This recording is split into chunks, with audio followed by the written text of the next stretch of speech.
Guy needs a Freddy's Original Double, Chicago Dog, and a Turtle Sundae. Make that 2, please. 3.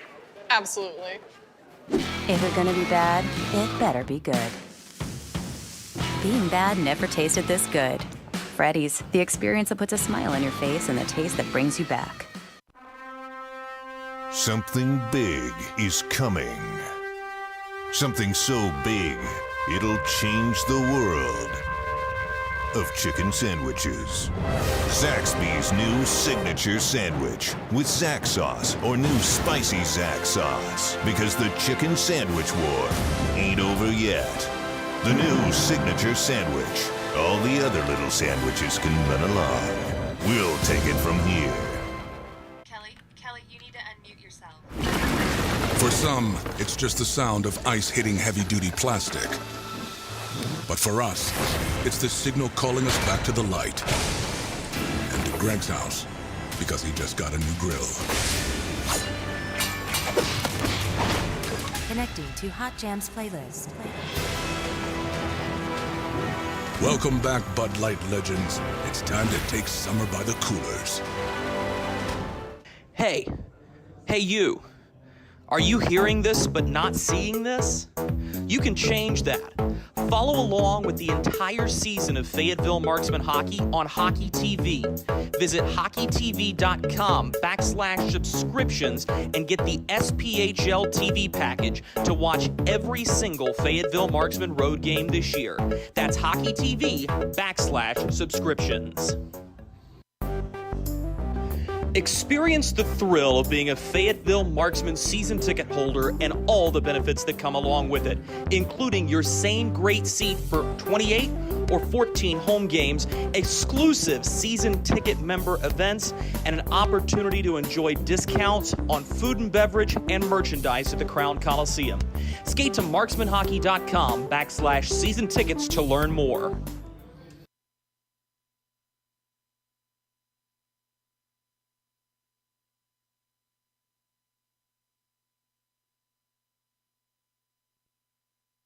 Look at our yard. So many anthills everywhere. Did you know that a single ant can live to be 29 years old? Really? Well, what about a married one? Seriously? But really, we need to fix the yard. St. Peter Pest Control handles all your mosquitoes, ants, spiders, cockroaches, and even rodents. St. Peter Pest Control provides full home pest protection and consistent treatment of ants and mosquitoes in your yard, too. At St. Peter Pest Control, we send all your bugs to see St. Peter.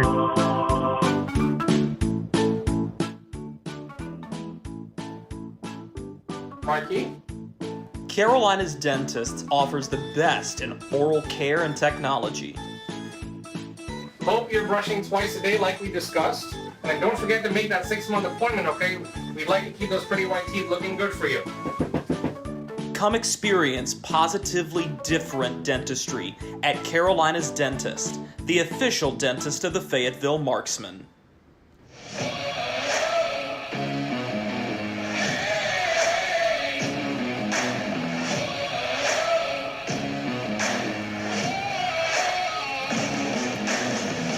For the final time in this 2021-22 regular season, we welcome you inside the Crown Coliseum. This is Fayetteville Marksmen Hockey on Hockey TV and the Marksmen Radio Network. I'm Drew Blevins. I'll be alongside with you for this one. It almost seems appropriate that we finish the season the same way we began it, with one of the best rivalries in all of minor league hockey playing its final edition of 17 meetings between the Roanoke Rail Yard Dawgs and the Fayetteville Marksmen this season, and last night was a stunner. The Marksmen were down 2 goals on 3 separate occasions, 2-0, 3-1, and 4-2, but found a way to score a pair of goals in less than a minute and 30 seconds late in the third period to tie the hockey game, and Don Oliveri was the one to scratch across the game-winning goal. He'll skate on his 300th professional hockey game tonight. We'll also talk milestones, playoffs, and a lot more. But before we get into that segment of our pregame show, we do want to take you downstairs where we caught up with Corey Melkert. He wasn't particularly chatty in the beginning, but we were able to crack the tough exterior and get to some good quality answers about what the rest of the month of April holds for the Fayetteville Marksmen. You'll hear from him right after this. Something big is coming. Something so big, it'll change the world of chicken sandwiches. Zaxby's new signature sandwich with Zax sauce or new spicy Zax sauce. Because the chicken sandwich war ain't over yet. The new signature sandwich. All the other little sandwiches can run along. We'll take it from here. Kelly, you need to unmute yourself. For some, it's just the sound of ice hitting heavy-duty plastic. But for us, it's the signal calling us back to the light. And to Greg's house, because he just got a new grill. Connecting to Hot Jams playlist. Welcome back, Bud Light legends. It's time to take summer by the coolers. Hey you. Are you hearing this but not seeing this? You can change that. Follow along with the entire season of Fayetteville Marksmen hockey on Hockey TV. Visit hockeytv.com/subscriptions and get the SPHL TV package to watch every single Fayetteville Marksmen road game this year. That's hockeytv.com/subscriptions. Experience the thrill of being a Fayetteville Marksmen season ticket holder and all the benefits that come along with it, including your same great seat for 28 or 14 home games, exclusive season ticket member events, and an opportunity to enjoy discounts on food and beverage and merchandise at the Crown Coliseum. Skate to marksmanhockey.com/season tickets to learn more.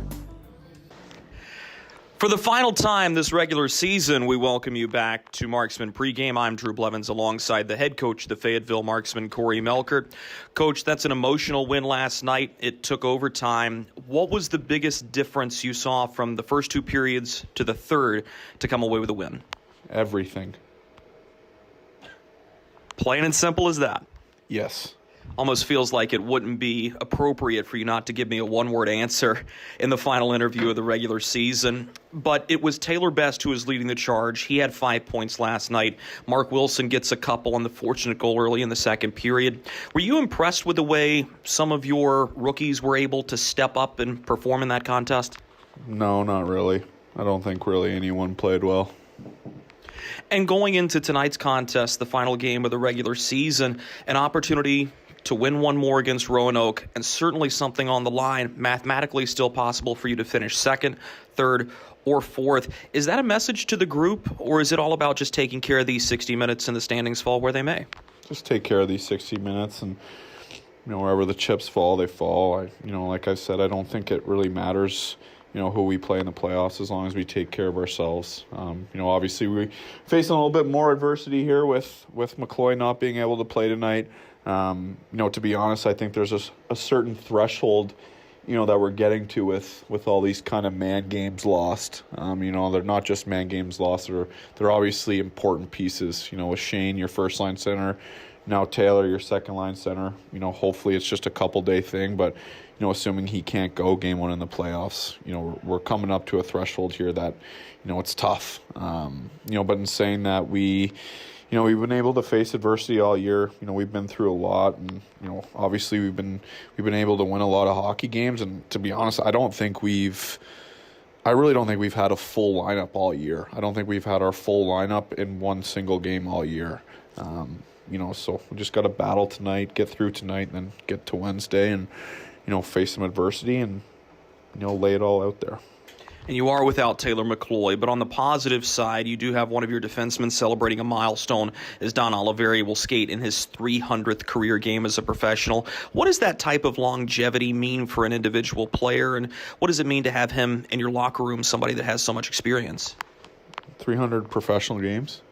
That's a pretty good accomplishment. Obviously he's a big piece to our group. Obviously offensively he runs the power play, and he contributes a lot. He moves the puck out of our own end.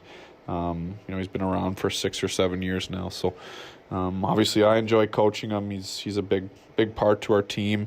So I'm happy for him. Last one for you. It is Fan Appreciation Night here inside the Crown Coliseum. This has been a record-setting crowd all year long for this marksman group after having been without hockey for a year. What has it been like for you to coach in your first season in front of these fans here, and how has that atmosphere helped your team to 20 wins at home this year? Yeah, I mean, you look back to 3 or 4 years ago, even when I was playing here, and the crowds have just gone up every year.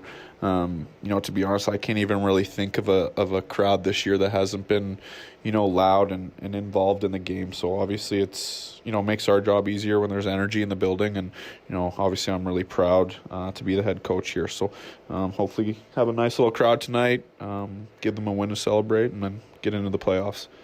Coach, thanks for your time, for all your time this regular season. Best of luck tonight. It's been a lot of time. You're welcome, Drew. That's the head coach of the Fayetteville Marksmen, Corey Melkert. We'll be right back with more Marksmen pregame right after this. Look at our yard. So many anthills everywhere. Did you know that a single ant can live to be 29 years old? Really? Well, what about a married one? Seriously? But really, we need to fix the yard.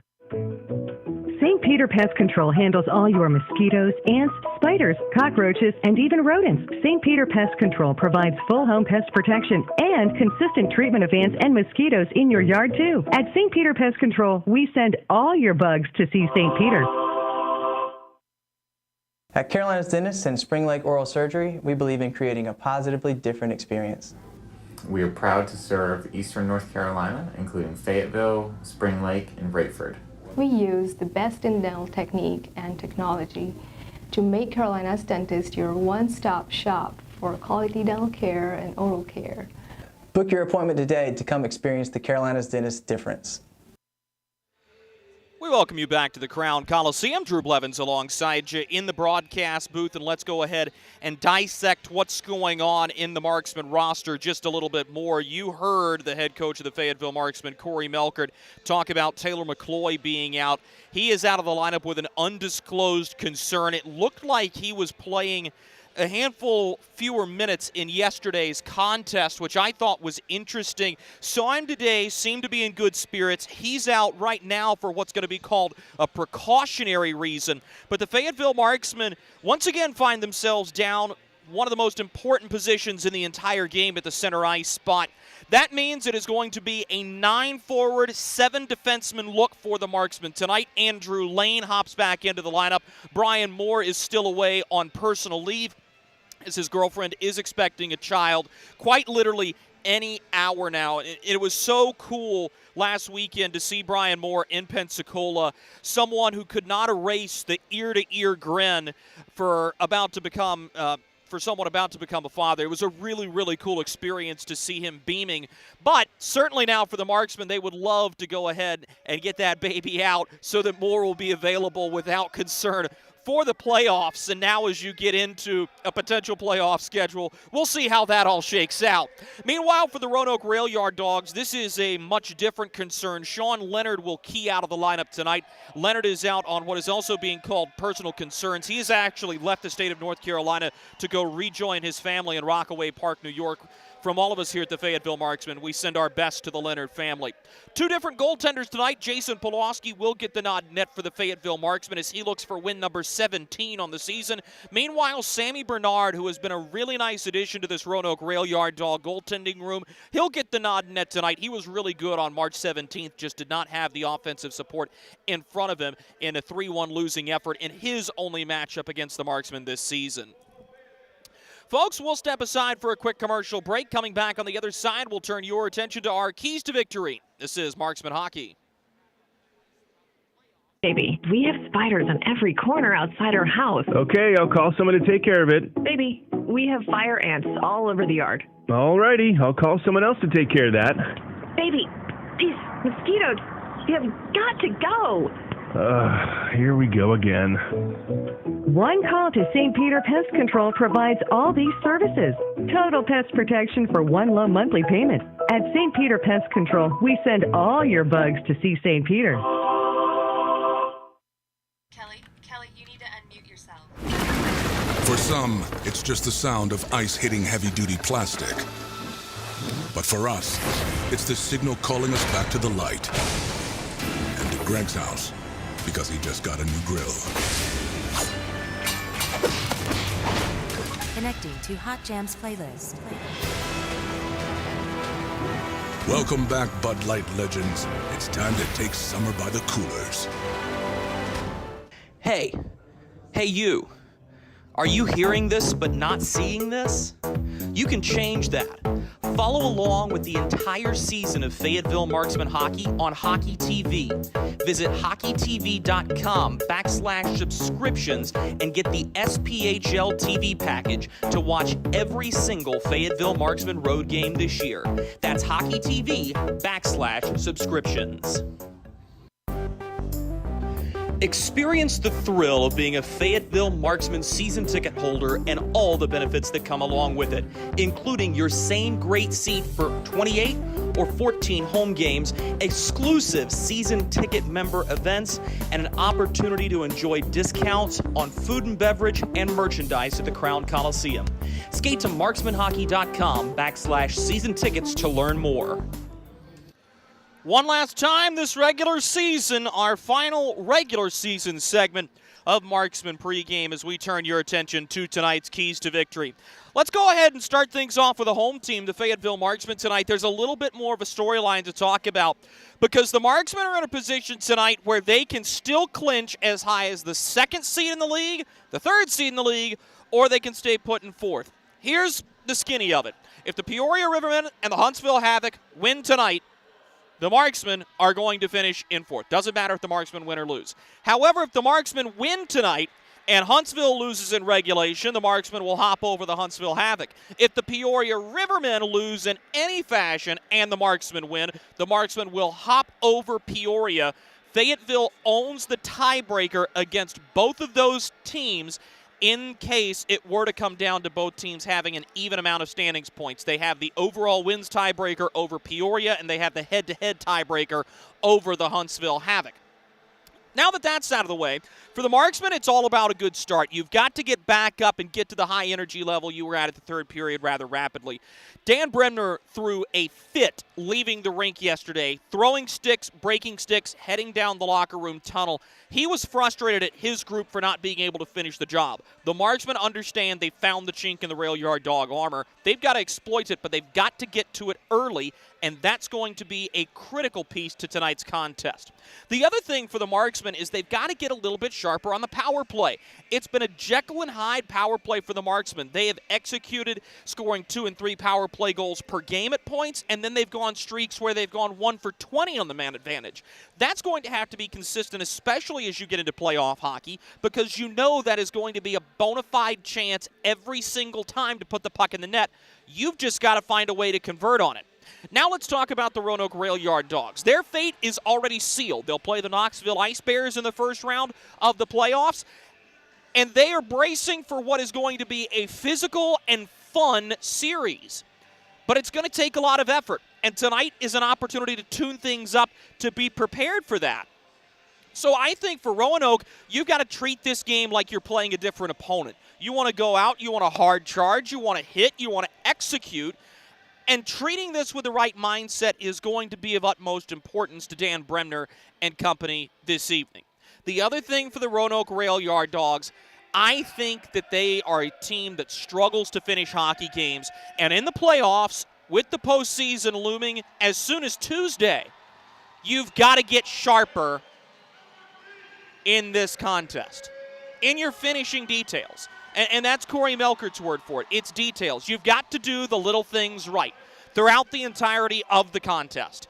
And that's where the difference came in last night. They weren't sharp on their details. They're going to have to be this evening. One more quick glance at the playoff proceedings before we take you to a commercial break and bring you to puck drop of Game 56 of this regular season. Knoxville is the William B. Coffee Cup champions as the regular season #1 overall seed. Right now, Huntsville occupies seed #2. They are in front of Peoria by a single standings point. Peoria in front of Fayetteville by a single standings point. And then you get everybody that's locked up. Quad City is for sure in 5th. Pensacola for sure in 6th. Evansville locks up 7th. Roanoke holds 8th. The only playoff matchup that is for sure is the Knoxville Ice Bears and the Roanoke Rail Yard Dogs. Schedules will be determined going into tomorrow. Folks, Thank you so much for joining us throughout the course of this regular season on Marksman Pregame. We're proud to bring you one more during the regular calendar year. It's the Rail Yard Dogs and the Marksmen. The final chapter is written next. Welcome to Freddy's. How are you guys doing? Meetings. Lunch meetings all week, all salads. Bean salads, Quinoa salads. Heirloom salads. frisee salads. Sometimes a guy needs a Freddy's Original Double, Chicago Dog, and a Turtle Sundae. Make that 2, please. 3. Absolutely. If it's gonna be bad, it better be good. Being bad never tasted this good. Freddy's, the experience that puts a smile on your face and the taste that brings you back. Something big is coming. Something so big, it'll change the world of chicken sandwiches. Zaxby's new signature sandwich with Zax sauce or new spicy Zax sauce. Because the chicken sandwich war ain't over yet. The new signature sandwich. All the other little sandwiches can run along. We'll take it from here. Kelly, you need to unmute yourself. For some, it's just the sound of ice hitting heavy-duty plastic. But for us, it's the signal calling us back to the light. And to Greg's house, because he just got a new grill. Connecting to Hot Jams playlist. Welcome back, Bud Light legends. It's time to take summer by the coolers. Hey you. Are you hearing this but not seeing this? You can change that. Follow along with the entire season of Fayetteville Marksmen hockey on Hockey TV. Visit hockeytv.com/subscriptions and get the SPHL TV package to watch every single Fayetteville Marksmen road game this year. That's hockeytv.com/subscriptions. Experience the thrill of being a Fayetteville Marksman season ticket holder and all the benefits that come along with it, including your same great seat for 28 or 14 home games, exclusive season ticket member events, and an opportunity to enjoy discounts on food and beverage and merchandise at the Crown Coliseum. Skate to marksmanhockey.com/season tickets to learn more.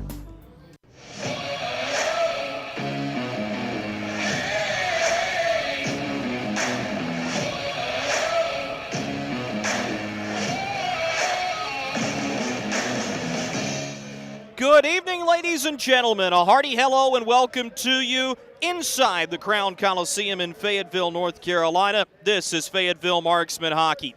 I'm Drew Blevins. I'll be alongside with you for this one. It's Fan Appreciation Night in the All-American City, as well as the birthday of Marky Marksman. This is going to be a fun one.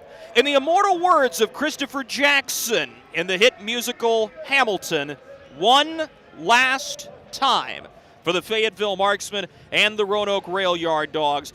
This final chapter will be written from the Crown Coliseum in this storied rivalry that has taken twists and turns, but recently it is twisted right into the lap of the Fayetteville Marksmen.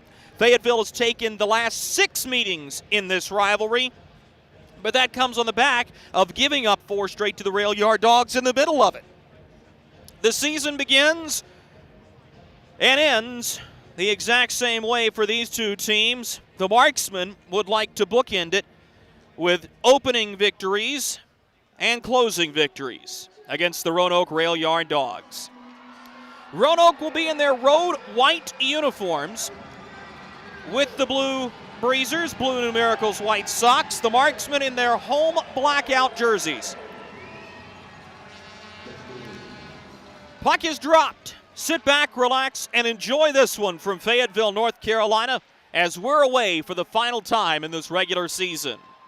Into the far side corner, Harrison Harper will chase it. His defensive partner is Don Oliveri. And with Oliveri on the starting group, he's making a little bit of personal history tonight. We'll tell you about it at the first whistle. But it is most certainly official now as Glover gives to the far side boards. This is Biesinger driving. Tried to tuck at the far side goalpost. Bernard Seals there. Biesinger ridden down hard by Armstrong as this puck curls up the far boards, taken by the rail yard Dawgs, and they'll dump it in from the red line. On goal to Jason Pulaski, and he will shovel it to Harrison Harper. A headman pass goes off the skates of Taylor Best, who is yesterday's hero. 5 points in the game for the rookie. He started the game with 48 points on the season and ended the game with 53. Off the far side boards, this puck is rolling, and the Marksmen have it at the red line. Chip to the near side wing as Franti drives, but he's spun off of his feet as this puck bounces up the near side half wall. Knocked down low by Tanner Fraze to Franti, who fires, and this puck will be stopped and covered by Sammy Bernard. Don Oliveri, making the opening shift, has just crossed a plateau. This is his 300th career professional hockey game. It is a career that has taken many twists and turns, where he's played with the Norfolk Admirals and the Rapid City Rush in the ECHL, but he began in the Federal League with the now defunct Berlin River Drivers. Beloved defenseman in Mississippi when they had a team in the SPHL, bounced around with Pensacola for a little bit, Peoria, and now finds himself in a home that adores him in Fayetteville, North Carolina. Hearty congratulations from the broadcast booth to Don Oliveri on his 300th professional game. This is Bryce Martin digging at the puck. He knocks it right to Miles Harvey. The Marksmen are right back out to center, but they turn the puck over on the breakout pass. So this will be forged back in on goal to Jason Pulaski, and he'll steer it right back behind the net for Zach Hoffman. Hoffman playing with a brand new stick, and the reason I know this is he was stick handling in warm-up, and the twig just failed him.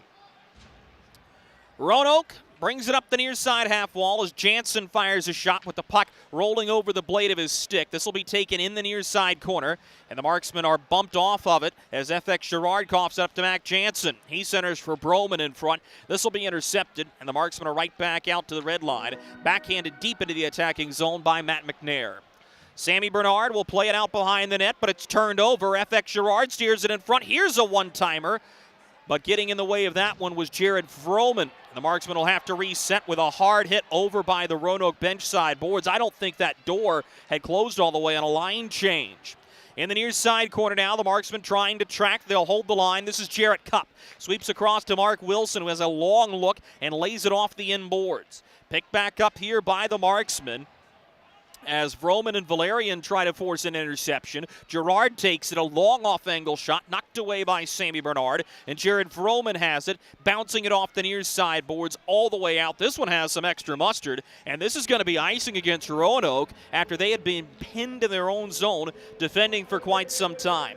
Let's talk about tonight's starting goaltenders. Jason Pulaski getting the nod in net for the Fayetteville Marksmen.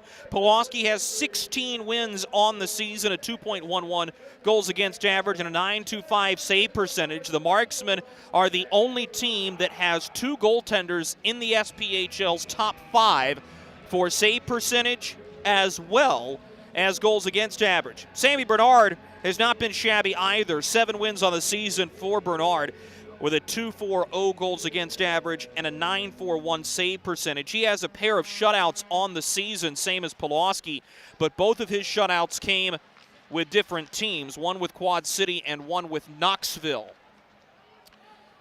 This is Pulaski, who will take the puck directly behind of his net. Leave for Jarrett Cupp, who steers it up ice. This puck's intercepted as Biesinger gave it away. The Marksmen seem to be stuck in a little bit of a sludge. We'll see if this will break it out of them, though.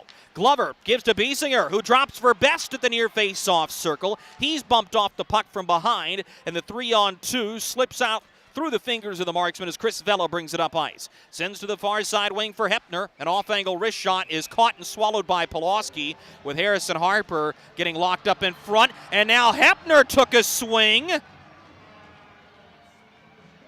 Lost his stick on the play as we're going to get a gathering of the clans right behind of Jason Pulaski. Well, there's been no bones made about it. These two teams do not like each other in any respect to the term. Dan Bremner propped up right behind his bench has been in the middle of it all season long. And there's the roar of the crowd for Don Oliveri's 300th professional game.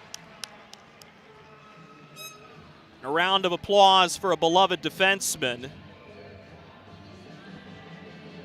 as the linesman, Evan Knox, is actually going to have to run a loose stick that was stuck in the penalty box back to the Roanoke bench.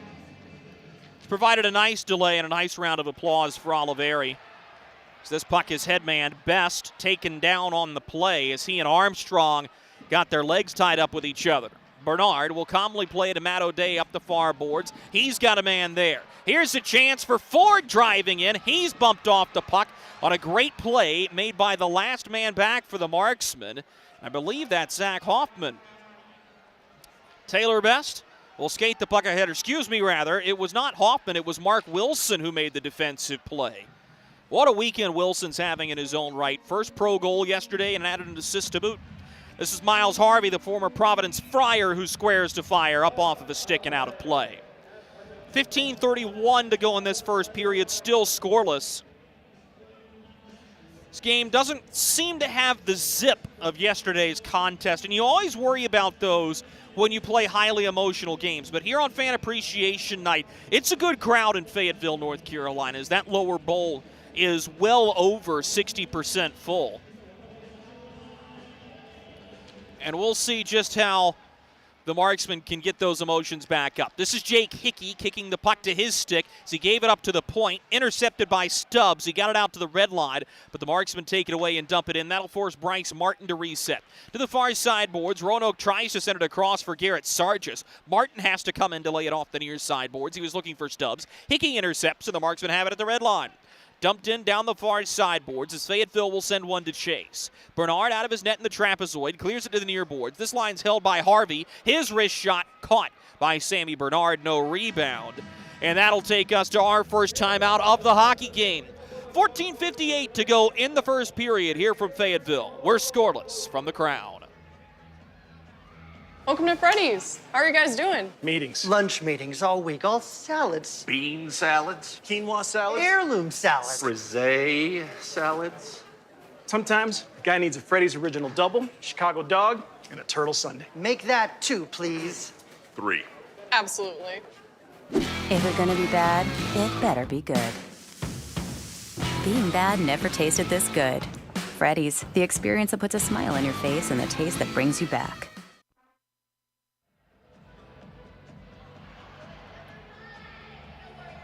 $14:58 to go in the first period from the Crown Coliseum in Fayetteville, North Carolina. The Fayetteville Marksmen and the Roanoke Rail Yard Dogs tied at zeros in this still very early hockey game. It's a night that's going to be filled with a lot of fun here in the Crown Coliseum. The Mini Marksmen, which is the youth hockey clinic that the Marksmen run during the week in both the fall and the winter, as this puck scooped on net to Bernard. The Mini Marksmen skated out pregame. The Mini Marksmen Honeys are going to perform at one of the intermissions, and the national anthem was performed tonight by the Midway High School and Middle School bands. And they have been fantastic representing Sampson County. Here's another shot, this one from Hickey, steered on goal. Bernard catches and holds one more time. I tell you, it's so interesting to look at the goaltending position for the Roanoke Rail Yard Dogs, because there were a lot of scoffers and naysayers when Dan Bremner released Henry Dill unceremoniously. Dill had given so much to the Rail Yard Dog group, and he had played good hockey at points this season.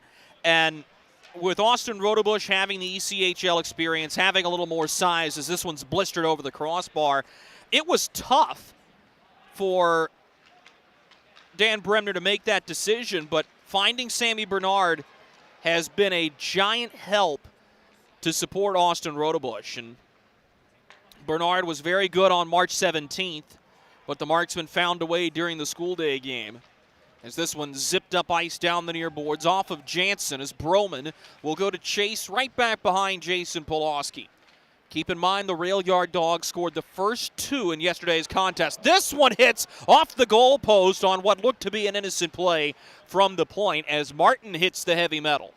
Scooped up to the near side wing. On his horse is Hickey, just trying to push it up ice. He was looking for McNair, intercepted by Jeff Jones, who drives in down the near boards.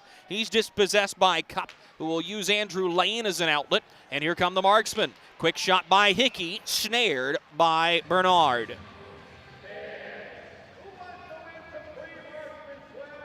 And it's very simple. Simple saves every single time for Bernard. He's on top of his goal crease, active hands. Just looks like a calm goaltender out there. New group out for the Marksmen as McNair will tow in to take the draw. And he wins this one cleanly to FX Girard, who drops for Don Oliveri. He was the OT hero last night. Jams off the near side of the net, and Nick DeVito has the rebound. DeVito scored yesterday, dumps it in behind Pulaski, who will step into the trapezoid and play to the far side corner. Marksman trying to clear it out here, but the takedown in the far corner is illegal. And Fayetteville will go a man down. This is going to be hooking against Harrison Harper. And the Marksman will go to the Freddy's penalty kill.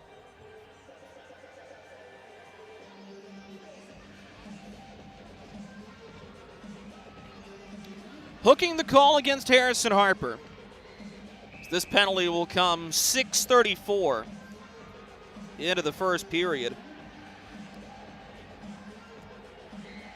And the Marksmen were very disciplined yesterday, but it's a a power play for Roanoke that has done well in bursts, and they're due.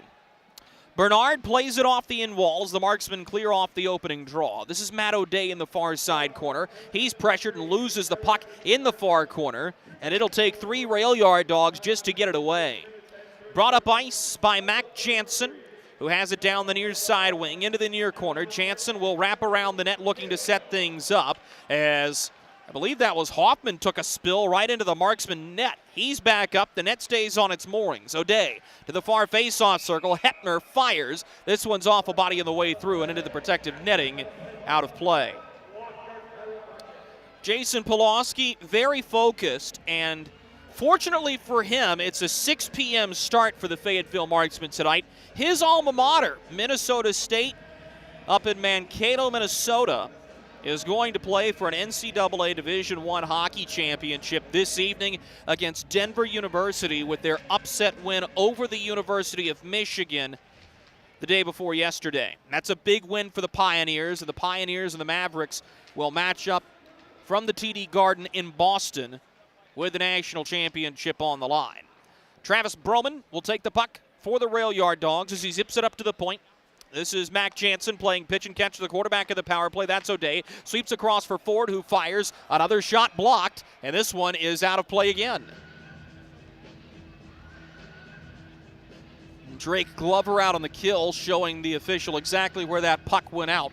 So another pause with 57 seconds remaining on the rail yard Dawg power play. And a new group's going to come out. This is going to be Hepner with Garrett Sargis and C.J. Stubbs on the far side wing. Nick DeVito is going to play the shooting point position.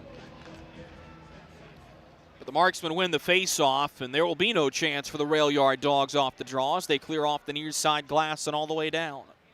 Bernard out of his net to play it as he sends it to the near side wing. This will be toted up ice by Bryce Martin.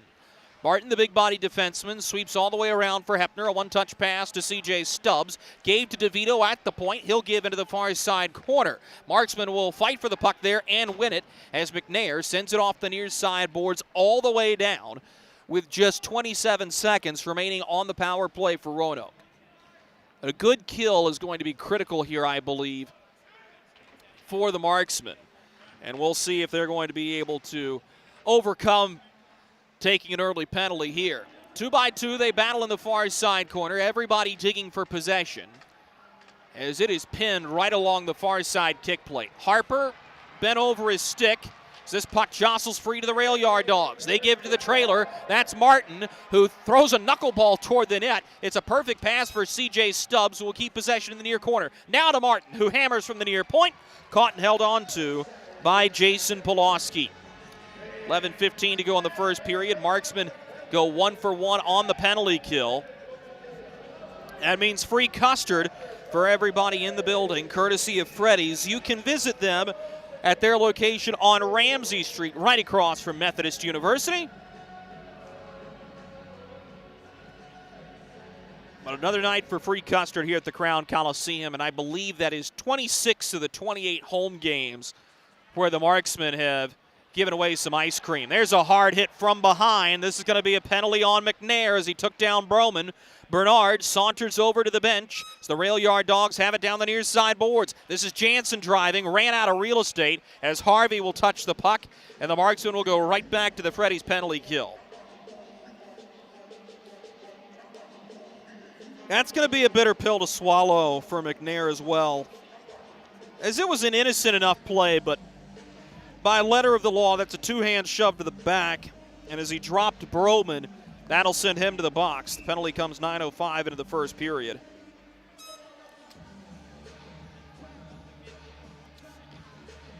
So the Marksmen will go right back to being a man down. The rail yard dogs set things up on the power play. They're 0 for 2 on the weekend. Mac Jansen will give to Matt O'Day, and he swings to the far side wing, where it'll be taken by Nick Ford into the far side corner and quickly back to the point for O'Day. Steps up Ford at the far side face-off circle. Right on the doorstep, Jansen driving the net. Pulaski seals and covers. You're okay with that if you're the Marksmen. If that puck's staying on the perimeter, Pulaski and Brent Moran are both clearly good enough goaltenders to keep opposing offenses at bay.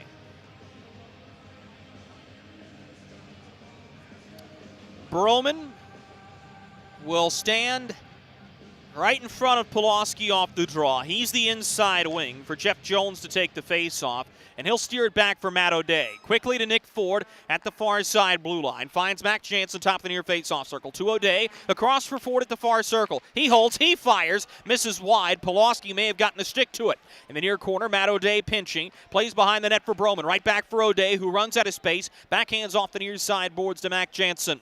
Jansen will settle the puck to the far side wing. Ford back for O'Day at the point. To the near circle, this is Jansen, who shoots a pass across the slot. Easily intercepted and cleared the length of the rink by the Marksmen. Halfway through this first period, we remain scoreless. 1 minute remaining in the minor penalty to Matt McNair. Brought ahead by the Roanoke Rail Yard Dogs as Hepner will drop for C.J. Stubbs. He loses the puck, and this one's sent all the way down by F.X. Girard. And that's where the Marksmen want to be on the penalty kill if they can. Not allowing clean zone entries, clear dumps all the way down the length of the rink. This one is a clean zone entry, though, as Bryce Martin will find C.J. Stubbs at the far hash marks. Sets up Martin for a slapper, caught by Pulaski, no rebound. 9 minutes and 30 seconds to go in the first period here from Fayetteville, North Carolina. Marksmen have 36 seconds remaining on the kill. We're scoreless between the Rail Yard Dogs and the Marksmen. Something big is coming. Something so big, it'll change the world of chicken sandwiches. Zaxby's new signature sandwich with Zax sauce or new spicy Zax sauce. Because the chicken sandwich war ain't over yet. The new signature sandwich. All the other little sandwiches can run along. We'll take it from here.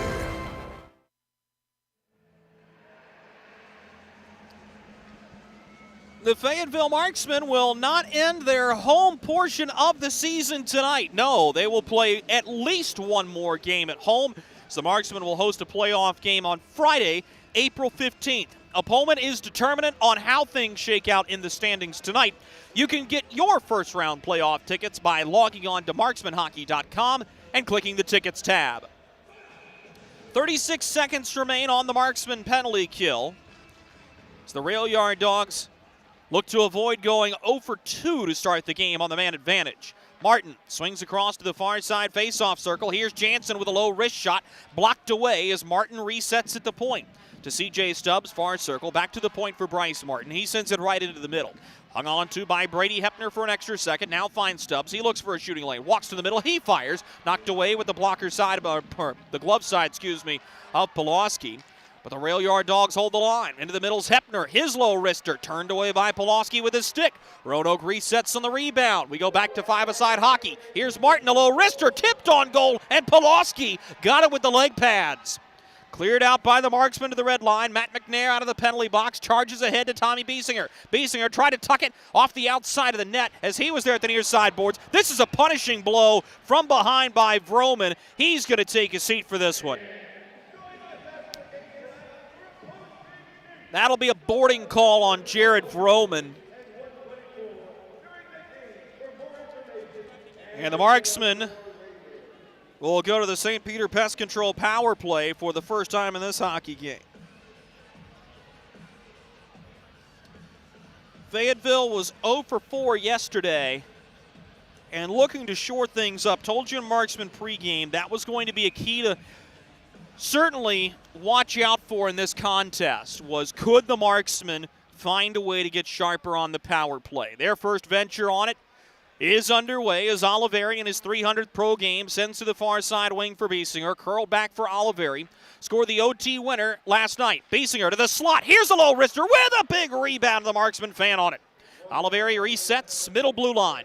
Backhands to Tommy Biesinger on the far side boards. He's got a lot of space to work with. Passes beyond Oliveri to Taylor Best, who had 5 points yesterday. To Biesinger, far face-off circle. Sets up Oliveri for the howitzer. Missed just wide of the near side goalpost as the Marksmen swarm the puck. They have it in the near side corner. Good stick by Nenadal as he's out with it. He may try for a shorthanded rush. Nenadal has nobody going with him. He stood up on a clean hit by Oliveri. And Oliveri will take the loose change from behind his own net.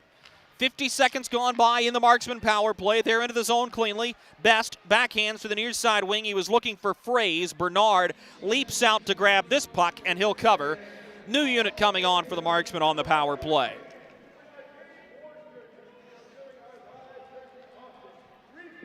Face-off will go to the blocker's side of Sammy Bernard. Jake Hickey's going to get some playoff time, or power play time, Drake Glover wins the draw, and the Marksmen set things up. Off the near side boards, Hickey pushes up for Andrew Lane, who will square right back for Hickey. Sends in front. This is a bouncing puck off the stick of Glover. Bernard knocks it down, but the rebound taken by Hickey.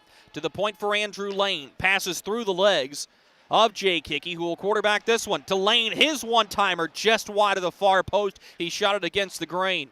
Andrew Lane in his first game back after back-to-back scratches. Far side wing, this one's tipped in front. Lane has it in the near side corner. He'll skate it right back up to the point.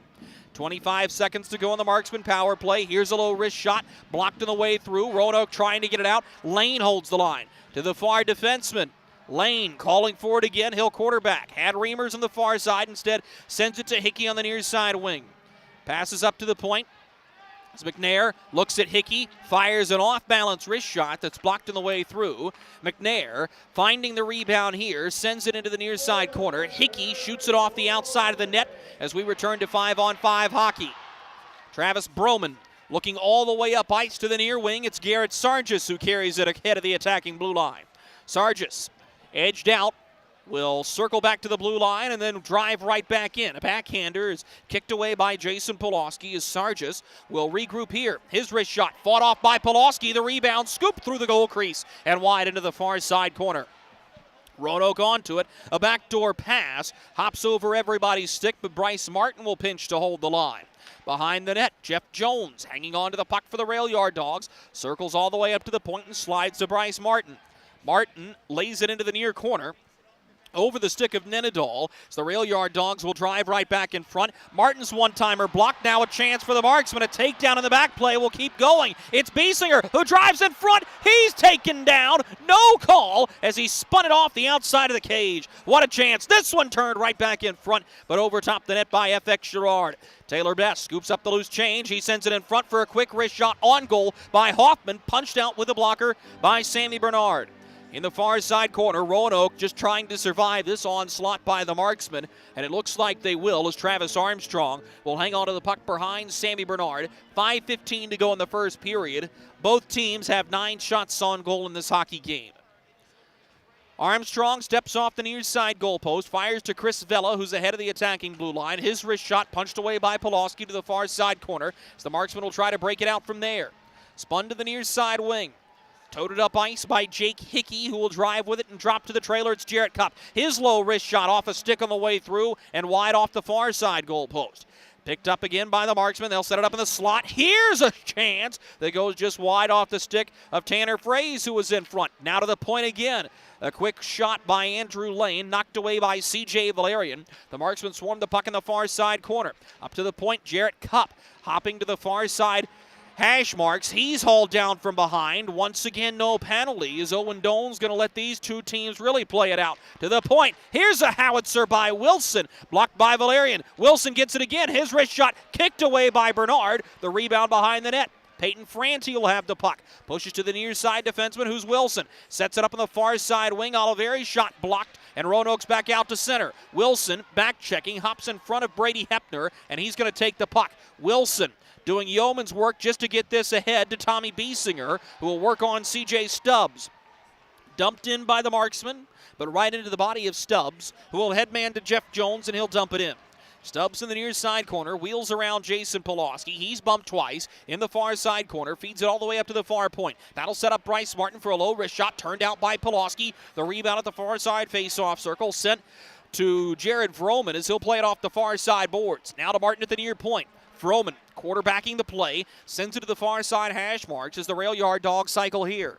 Held on to by Nick Ford. He sends a pass to the slot looking for Jones. The pass was too far in front of him. Roanoke resets. Sarister from the low face-off circle on the far side. Misses wide, catches the turnbuckle, and will spin all the way down to the Roanoke end. 3:13 to go in the first period. We remain scoreless here in Fayetteville as the rail yard Dawgs try to break this out of their own zone. This is C.J. Valerian. Knocks it ahead for Nick Ford, who will dump it into the near side corner. Harrison Harper chasing. Harper, on his backhand, will turn for Don Oliveri. He wants to slow the pace.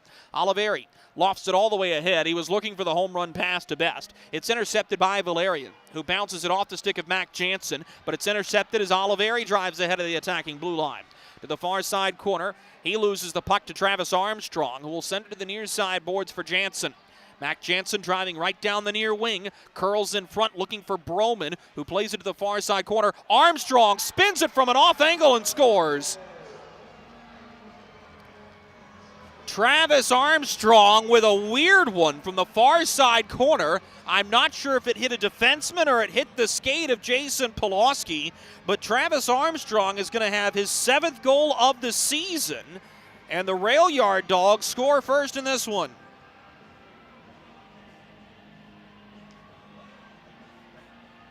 That's just a strange play. If you're Jason Pulaski, that's a quick memory goal right there. You forget that one happened, as it's completely fluky. Travis Armstrong, his 7th of the season, comes 17:28 into the first period. And the Marksmen find themselves down again, but with a chance down the far wing. Great play by Valerian as he knocked Peyton Franti off the puck. Up the far boards, Nick DeVito will drive it in. Pulaski out of his net. Has the puck on the backhand and will find Miles Harvey. 2:10 to go in the first period. And the Marksmen will bounce it up the bench side boards all the way to their attacking blue line. But Matt O'Day waiting there will backhand to Josh Nenadal. Nenadal drives around his man. He's smacked and dropped from behind. This will be a penalty against the Marksmen. Now a hard hit on DeVito as he and Andrew Lane come together in a shoving match. But the Marksmen will go a man down coming up after this commercial break. Minute 56 to go in the first period. Travis Armstrong gives the rail yard Dawgs a lead, 1-0.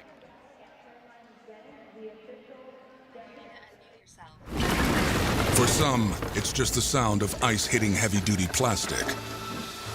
But for us, it's the signal calling us back to the light. And to Greg's house, because he just got a new grill. Connecting to Hot Jams playlist. Welcome back, Bud Light legends. It's time to take summer by the coolers.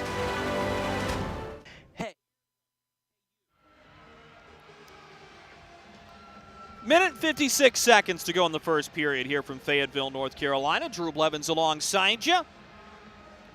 Don't know if you're going to get to see it. As we told you in Marksman pregame, it is Marky Marksman's birthday. And there are well over a dozen, maybe 2 dozen mascots who are sitting in the tunnel. And you can see them bebopping around on the hockey TV screen as we go back underway. Penalty to Miles Harvey is for slashing, 18:04 into the first period. Marksmen are 2 for 2 on the Freddy's penalty kill. But just to put this in perspective, same officiating crew as last night. There were 5 penalties called all game yesterday. There have already been 4 in the first period here this evening. This is Matt O'Day. Probing to the near side wing, Jeff Jones curls back for O'Day. The pass intercepted. Could spring a chance for the Marksman, but a good play made by Matt O'Day as he cuts off Drake Glover without giving him much room to work with. Skated into the attacking end by Jeff Jones, who will reset in the near corner, looking to center. Hoffman is in front of him, and a hard hit delivered on Broman as Jarrett Cupp comes over to vie for the puck. Knocked free to the far side boards as O'Day will backhand all the way across. Here's Ford holding, shooting. Pulaski with a big save, and he'll track the rebound and cover. 56.5 seconds remaining in the first period. And the face-off will go to the blocker side of Jason Pulaski.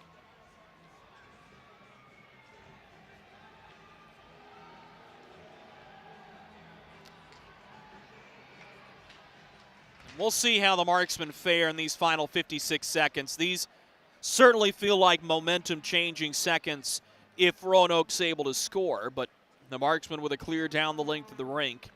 And Bryce Martin will trail back to find the puck. Sends to the near wing for Nick DeVito. He'll shoot it all the way around the kick plate. C.J. Stubbs has it on the far side corner boards. Taken by Tommy Biesinger off the far glass. Biesinger gets it around of Martin all the way down the length of the ice. 25 seconds to go in the first period. Roanoke may have time for one more push up the ice as DeVito crosses the red line. Driving to the near side boards. He'll drop for Nenadal. This is backhanded off the near side boards as Garrett Sargis will take it to the far defenseman. That's Armstrong. His wrist shot misses wide. Picked up by Nenadal. He looks at the clock. 3 seconds to go. Nenadal's got to let it go off the inboards wide, and that is where the period will come to a close. Shots on goal through the opening frame for the Roanoke Rail Yard Dogs, 13, and for the Fayetteville Marksmen, 11. On the scoreboard, Travis Armstrong with a strange and fortunate hop gives Roanoke a 1-0 lead in this hockey game. We'll pause for a quick commercial break. Coming back on the other side, we'll bring you back into the broadcast booth for our first period intermission report. This is Marksman Hockey. Welcome to Freddy's. How are you guys doing? Meetings. Lunch meetings all week, all salads. Bean salads. Quinoa salads. Heirloom salads. Frisee salads. Sometimes a guy needs a Freddy's Original Double, Chicago Dog, and a Turtle Sundae. Make that 2, please. 3. Absolutely. If you're gonna be bad, it better be good. Being bad never tasted this good. Freddy's, the experience that puts a smile on your face and the taste that brings you back. Something big is coming. Something so big, it'll change the world of chicken sandwiches. Zaxby's new signature sandwich with Zax sauce or new spicy Zax sauce. Because the chicken sandwich war ain't over yet. The new signature sandwich. All the other little sandwiches can run along. We'll take it from here. Kelly, you need to unmute yourself. For some, it's just the sound of ice hitting heavy-duty plastic. But for us, it's the signal calling us back to the light. And to Greg's house, because he just got a new grill. Connecting to Hot Jams playlist. Welcome back, Bud Light legends. It's time to take summer by the coolers. Hey you. Are you hearing this but not seeing this? You can change that. Follow along with the entire season of Fayetteville Marksmen hockey on Hockey TV.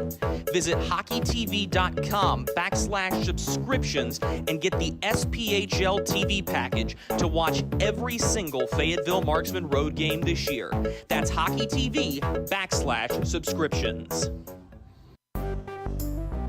Experience the thrill of being a Fayetteville Marksmen season ticket holder and all the benefits that come along with it, including your same great seat for 28 or 14 home games, exclusive season ticket member events, and an opportunity to enjoy discounts on food and beverage and merchandise at the Crown Coliseum. Skate to marksmanhockey.com/season tickets to learn more. Look at our yard. So many anthills everywhere. Did you know that a single ant can live to be 29 years old? Really? Well, what about a married one? Seriously? But really, we need to fix the yard. St. Peter Pest Control handles all your mosquitoes, ants, spiders, cockroaches, and even rodents. St. Peter Pest Control provides full home pest protection and consistent treatment of ants and mosquitoes in your yard, too. At St. Peter Pest Control, we send all your bugs to see St. Peter.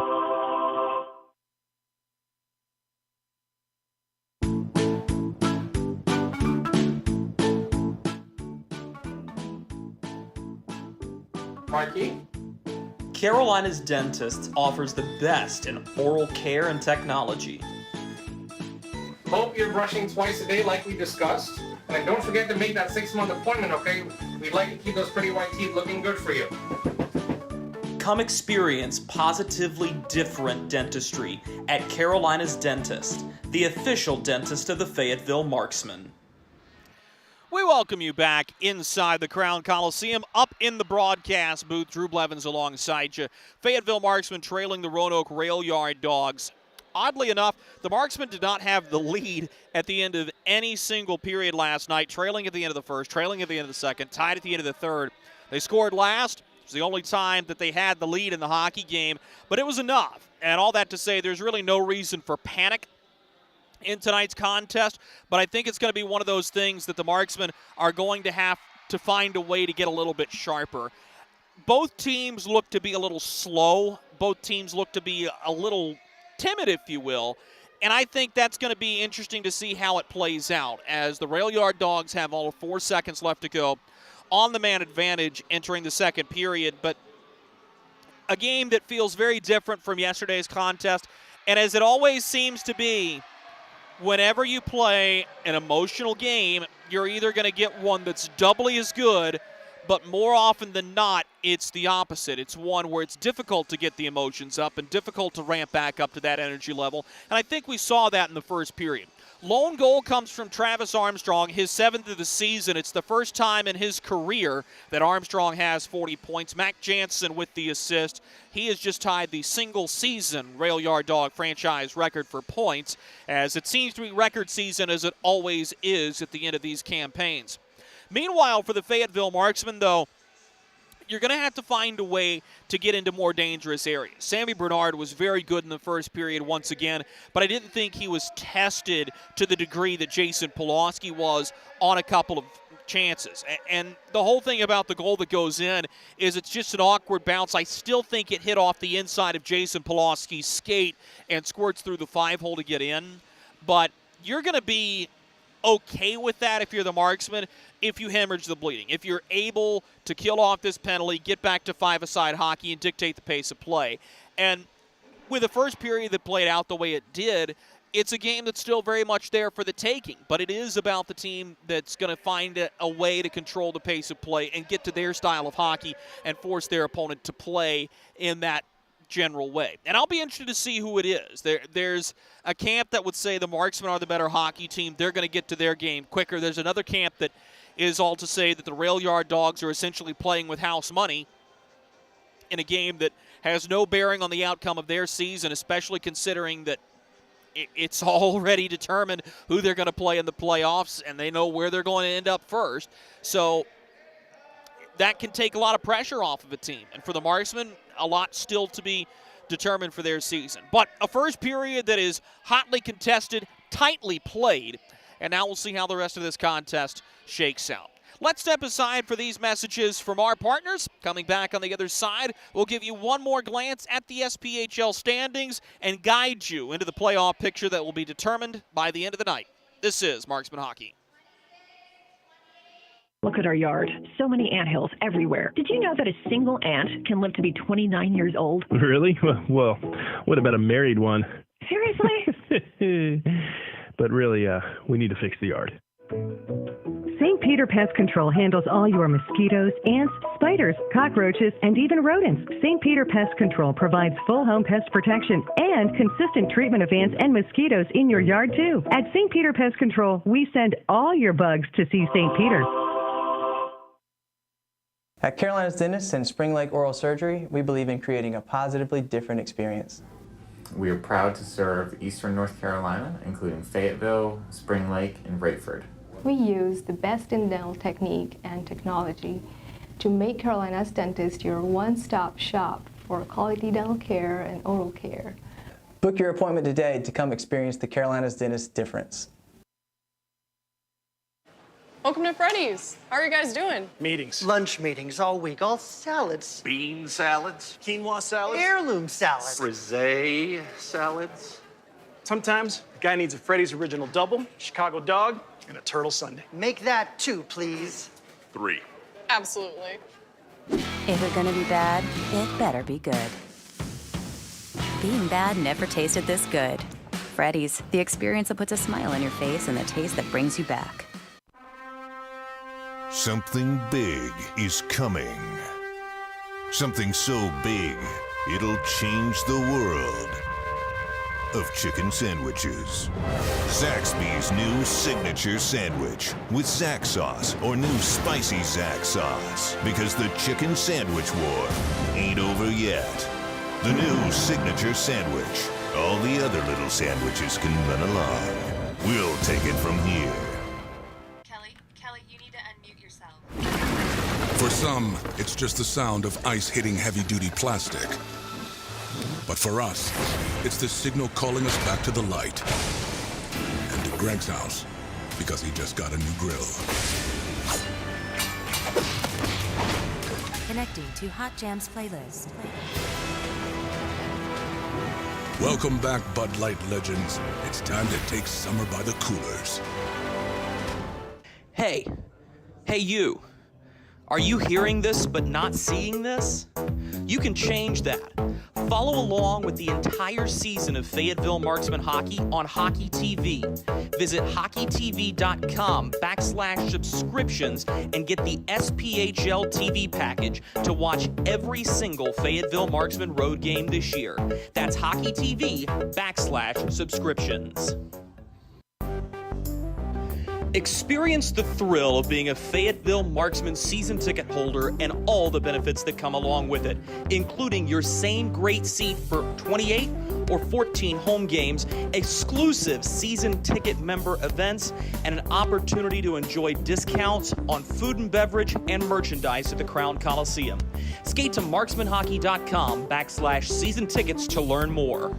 Welcome back to the Crown Coliseum. Drew Blevins alongside you. Let's go ahead and discuss the way that the league is going to shake out. Congratulations to the Knoxville Ice Bears as they have locked up the William B. Coffee Cup as regular season league champions. They're the #1 overall seed. 5 through 8 is locked in for certain. Quad City is the 5 seed. The Pensacola Ice Flyers in 6th. The Evansville Thunderbolts in 7th. And the Roanoke Rail Yard Dogs in 8th. No challenge round this year in the SPHL playoffs. It is a true bracketed format, 1-8, 2-7, 3-6, 4-5. So the only matchup that is cemented in stone is the Roanoke Rail Yard Dogs and the Knoxville Ice Bears, and that will be played in a true 1-1-1 format where Knoxville will actually host Game 1, then it'll go to Roanoke for Game 2, and then if Game 3 is necessary, it goes right back to the Knoxville Civic Center. And that is a unique travel schedule in minor league hockey for the way the playoffs will ultimately shake out. Now let's go ahead and get to the main event and the meat of the topics of conversation around this league. Seeds 2 through 4 are separated by 2 standings points. Right now, the Huntsville Havoc have 82 points. They're in second. Peoria has 81, and the Fayetteville Marksmen have 80. Keep in mind, the Marksmen have tiebreakers over both Peoria and Huntsville. If the Marksmen can find a way to get the job done tonight, they will then be watching the games that drop the puck at 8 p.m., as it will be Peoria against Vermilion County, Huntsville against Birmingham. The Marksmen get a win, and Peoria loses in any fashion, they'll hop to third. Peoria loses and Huntsville loses in regulation, and the Marksmen will jump all the way to second. And it's so rare, especially in minor league hockey, that it comes down to the final day of the regular season before you have a playoff matchup. But it shows the parity that's been at the top of the league. And oddly enough for the Marksmen, they've only played 2 games against teams they're competing against for this second seed. They've never played Peoria. They beat Huntsville twice. And that's a good sign for the Fayetteville Marksmen, who hawked up a couple of games late. They blew a couple of leads against Knoxville early on in the season.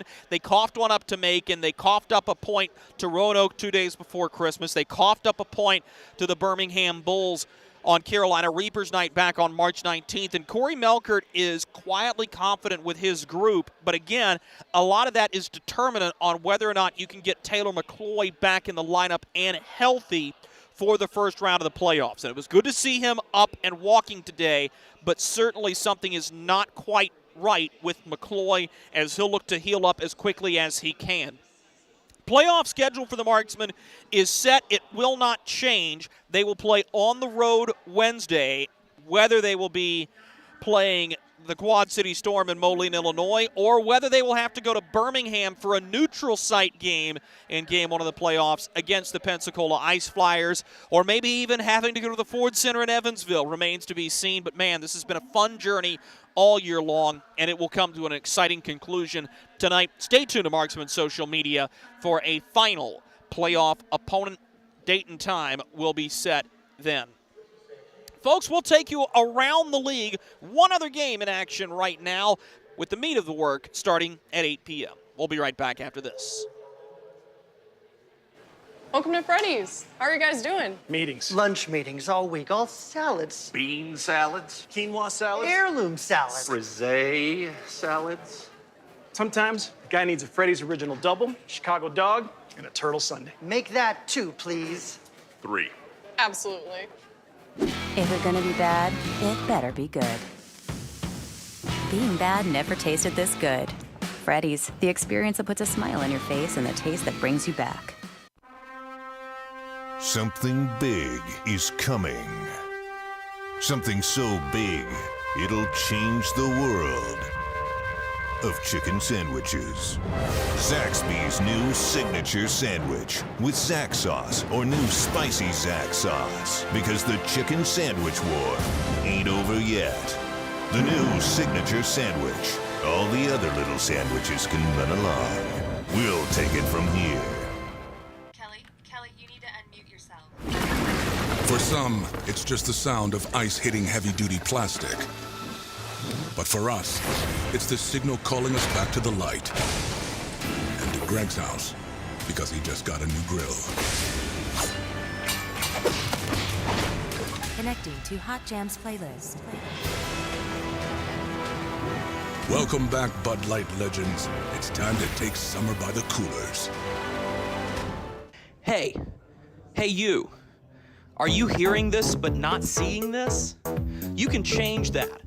Follow along with the entire season of Fayetteville Marksmen hockey on Hockey TV. Visit hockeytv.com/subscriptions and get the SPHL TV package to watch every single Fayetteville Marksmen road game this year. That's hockeytv.com/subscriptions. Experience the thrill of being a Fayetteville Marksmen season ticket holder and all the benefits that come along with it, including your same great seat for 28 or 14 home games, exclusive season ticket member events, and an opportunity to enjoy discounts on food and beverage and merchandise at the Crown Coliseum. Skate to marksmanhockey.com/season tickets to learn more. Hey, it's Goldie from Good Morning Fayetteville for St. Peter Pest Control. They've been doing my pest control services all summer, and it's been wonderful not to have to deal with ants or mosquitoes the last few months. All that money I saved in calamine lotion. Ray and Preston St. Peter show up, they spray outside, but they also do in-home pest control. So if you have roaches or, dare I say, rodents, they'll take care of them as well, because the last thing you need is unwanted visitors making a nest in your Christmas decorations up in the attic. Call St. Peter Pest Control. They send all your bugs and pests to see St. Peter. Welcome back to Fayetteville, North Carolina. Let's go for a quick spin around the SPHL. Only one other game is in action right now. It's at the Macon Centerplex, and the Pensacola Ice Flyers have a 1-0 lead on the Macon Mayhem about halfway through the first period. Dropping the puck here in about 45 minutes, Evansville is in Knoxville to take on the 2021-22 Coffee Cup champion Knoxville Ice Bears as regular season champions. And then the main event. Hope you're going to brew that extra cup of coffee, and if you're listening inside the arena, stick around for the post-game jersey auction and feed me the scores while I'm hosting that. Huntsville at Birmingham, 8 p.m. Peoria at Vermilion County, 8 p.m. If those two teams win, the Marksmen finish in fourth. If the Marksmen lose, the Marksmen finish in fourth. If the Marksmen win, we're going to be up a little bit later to determine who that playoff opponent is going to be in the first round. Still lots of work to be done here, though. Roanoke leading 1-0. Second period puck drop is next. Something big is coming. Something so big, it'll change the world of chicken sandwiches. Zaxby's new signature sandwich with Zax sauce or new spicy Zax sauce, because the chicken sandwich war ain't over yet. The new signature sandwich. All the other little sandwiches can run along. We'll take it from here. Kelly, you need to unmute yourself. For some, it's just the sound of ice hitting heavy-duty plastic. But for us, it's the signal calling us back to the light. And to Greg's house, because he just got a new grill. Connecting to Hot Jams playlist. Welcome back, Bud Light legends. It's time to take summer by the coolers. Hey you. Are you hearing this but not seeing this? You can change that. Follow along with the entire season of Fayetteville Marksmen hockey on Hockey TV. Visit hockeytv.com/subscriptions and get the SPHL TV package to watch every single Fayetteville Marksmen road game this year. That's hockeytv.com/subscriptions.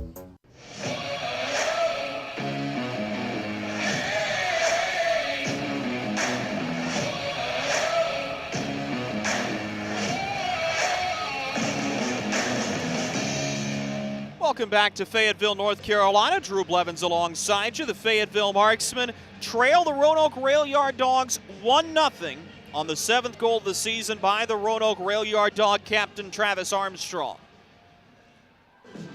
Marksmen will go all of 4 seconds shorthanded to start this period,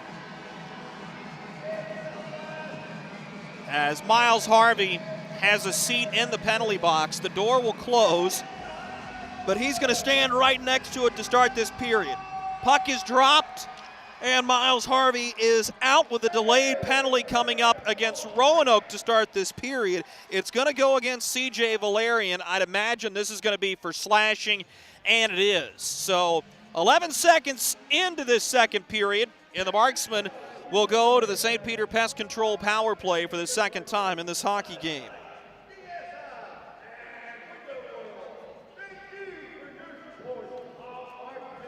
C.J. Valerian for slashing the call. And the Marksmen send the top power play unit out. So Don Oliveri will quarterback the umbrella. He'll have Taylor Best at the far wing. And he'll have Tommy Biesinger on the near side. Sends to Best to the far face-off circle. A low wrist shot just wide of the near side post. Biesinger holds the line. Took a cold shoulder from Nick DeVito as Roanoke will bounce it off of Biesinger, who holds the line. Sends to Best at the far face-off circle, and he'll pass behind the net for Franti. Now in front, this is Biesinger. Sails it just wide of the near post once again, but Oliveri backtracking to hold the line. C.J. Valerian unable to clear around, and I beg your pardon, the slashing was on Brady Hepner and not C.J. Valerian. And I'm not sure if that was a missed number, but certainly looked like Valerian was the one to cause the infraction. Brought ahead to Peyton Franti down the near side boards as Franti drives the low wrist shot off the stick of Bernard as he'll kick it out, and Chris Vela has the puck for Roanoke.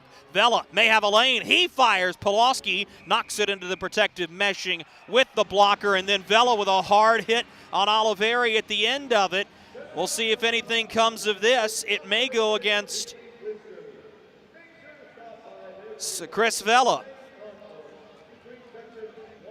Don Oliveri will saunter back to the attacking end, and it will. This is going to be roughing on Chris Vela, and this is a catastrophic penalty. The Marksmen will have 1 minute and 2 seconds of 5-on-3 time.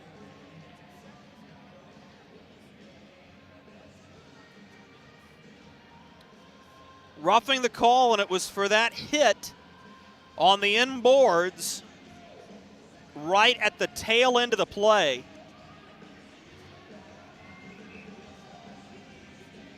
And again, bears worth mentioning, 5 penalties called all game yesterday, 6 called in 21 minutes and 10 seconds here tonight. It's been a tightly called game. Marksmen have a 5-on-3 advantage, and they'll sweep it to the near side wing where Taylor Best will have the puck. Gives to Oliveri, who stands 2 steps inside the blue line. He finds Biesinger, who tries to drive himself. Biesinger shunned and has to give it back to the point. Oliveri to Taylor Best. Best into the near side wings. The Marksman will set it back up to the point. This is Oliveri hanging on to it as he sends to the near side wing one more time. Up to the point, Oliveri with a one-timer. Caught by Bernard, no rebound. It's Drake Glover with Taylor Best, Don Oliveri, Tommy Biesinger, and Tanner Fraze. Biesinger will come in to take the draw for the Marksmen. Top power play unit that has evolved greatly through the course of the season.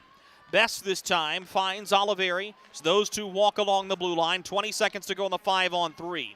Oliveri hanging on to the puck will find Glover in the near side corner. Drake Glover hanging on to it as he matriculates to the top of the near circle. Now Best all the way across for Biesinger to the point. Oliveri gives back for Drake Glover now. He works between the face-off circles to the near side wing. This is Best, sends it in front off of a skate. Best twisting with a puck here. Backhands, turns it over. Chance out of the box for Hepner. Short-handed, breakaway, and Pulaski turns it out with the blocker. A big stop could spring a rush for the Marksmen, but Fraze a step slow as Armstrong will take the loose change. Sends to the far side wing. Here come the Dawgs again. A long wrist shot snared and held on to as Ninedal's bid is caught by Pulaski.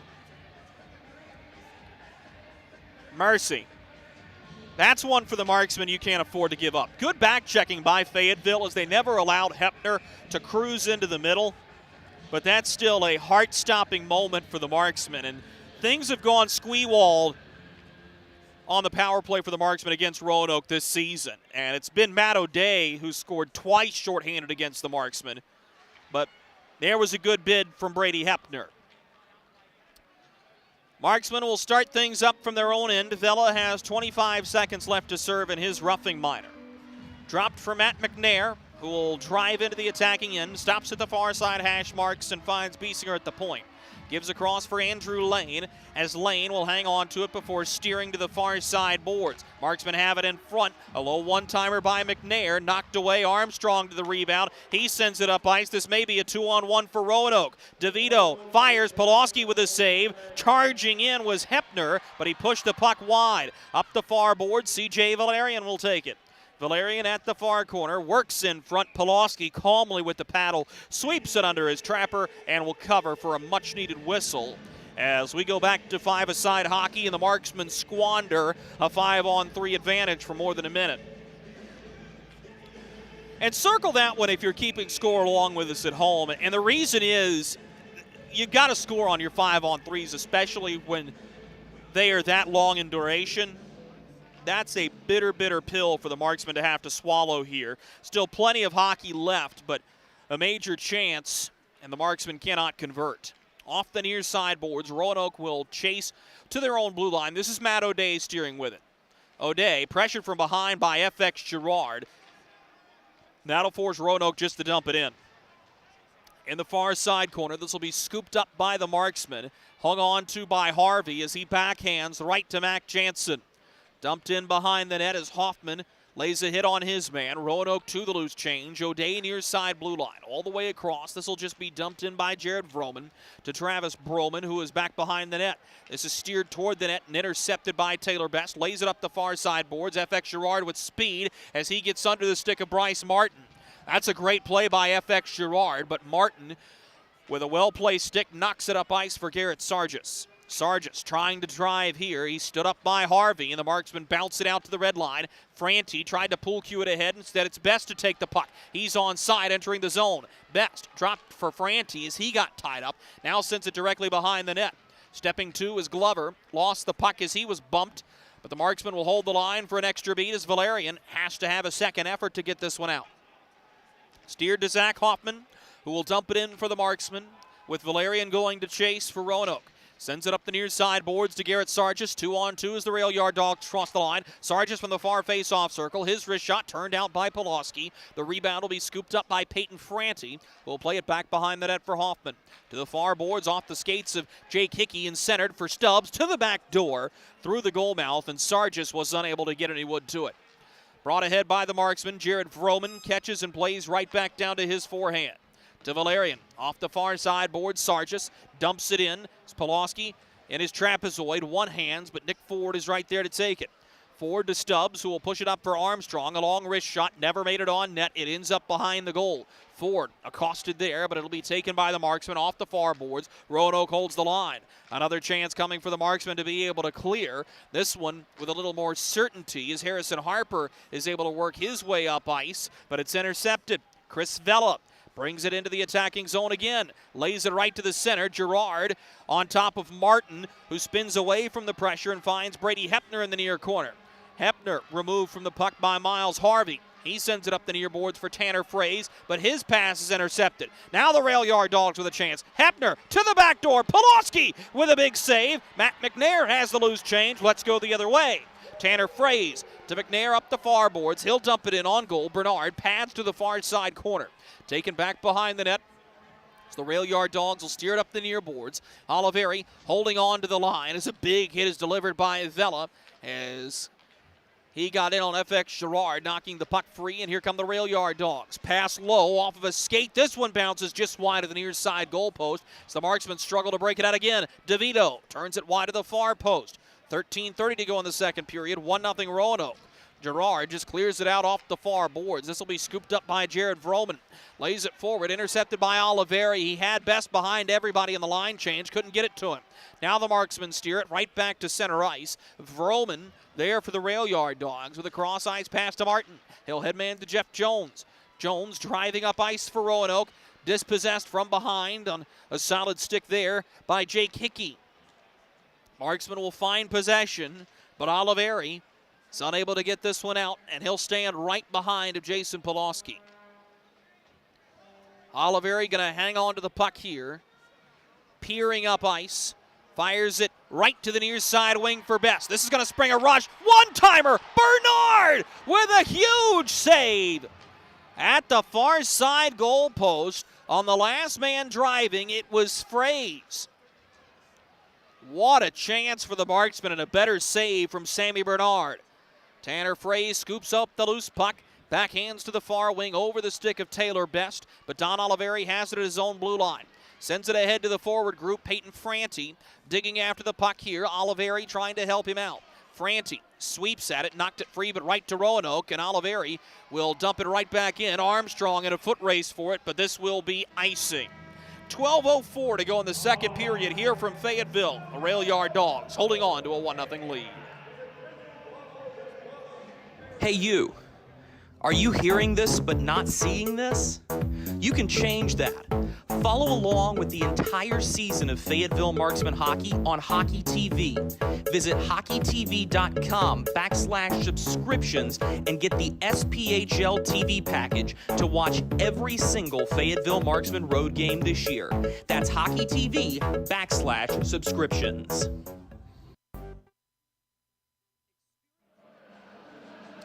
Back inside the Crown Coliseum in Fayetteville, North Carolina. Roanoke Rail Yard Dogs hanging on to a 1-0 lead. Chances abounding for the Rail Yard Dogs early in the second period, but a combination of Jason Pulaski and a couple of shots wide have spurned away any type of comeback.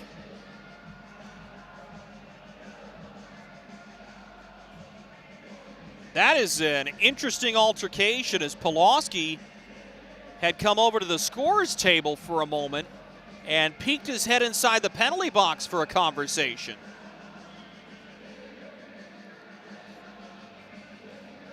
I don't know if I've ever seen that as we return to action with the Marksmen winning the draw and promptly clearing up the near boards for a change. And Roanoke will reset in their own end. Rail Yard Dogs have had a ton of chances in this game, and as those build up, it's certainly going to frustrate this offense if they're not able to convert again soon. Poked up the far sideboards. Franti unable to get to it as Valerian will backhand to Travis Armstrong. Back for Valerian. Franti in front of him nearly caused a turnover, but Garrett Sargis comes to the rescue. Peyton Franti shows off a little bit of the defensive side. Now he's got a chance up the far boards. He turns and fires, and Bernard catches and holds. And that's why Peyton Franti was brought to this Fayetteville Marksmen organization. He's going to see another one of those uptick in minute nights with Taylor McCloy out of the lineup. But that right there, the overarching skill in all areas of the game, not just shooting and scoring, is what makes Franti so good. He was one of the most highly touted prospects coming out of the D3 ranks as the Marksmen entered the zone offside here. Coming out of St. Norbert College, 48 points for the Green Knights.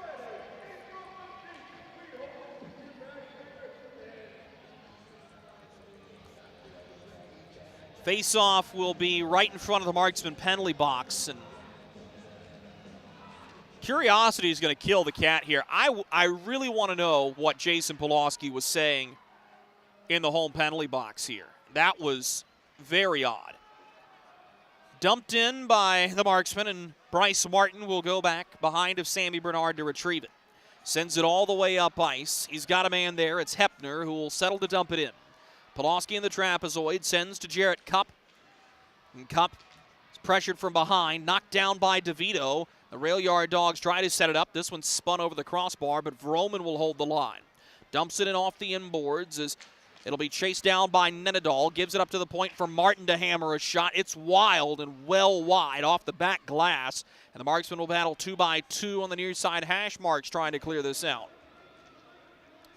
30 seconds away from the halfway point of this hockey game. It's still 1-0 Roanoke as Martin is all over Tommy Biesinger. Those two shove at each other. We've got a delayed penalty upcoming. It is going to go against Roanoke as Vroman touches here. And it is going to be a penalty against Bryce Martin.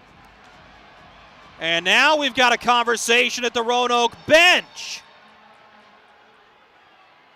That looks like Jake Hickey and Josh Nenadal, as the two teams will be separated by the linesmen.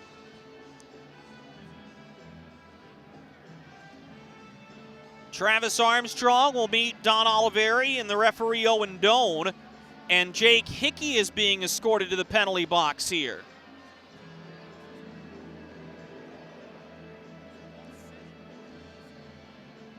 Ian Krinsky is going to head right back over, and he'll stand between the benches while Evan Knox is called over to converse with Owen Doan.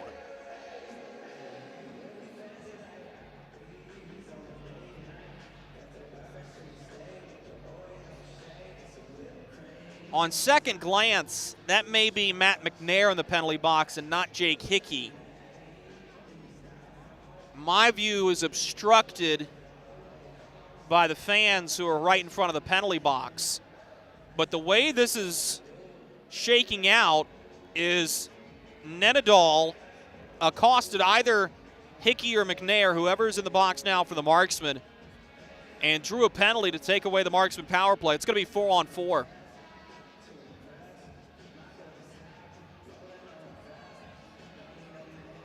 It's roughing against Martin and a misconduct. It is Matt McNair. I just saw the light bounce across the 20. So McNair for an unsportsmanlike conduct. Martin for roughing. We'll go 4-on-4 for the next 2 minutes. Something tells me that we're not done with the extracurricular shenanigans in this hockey game.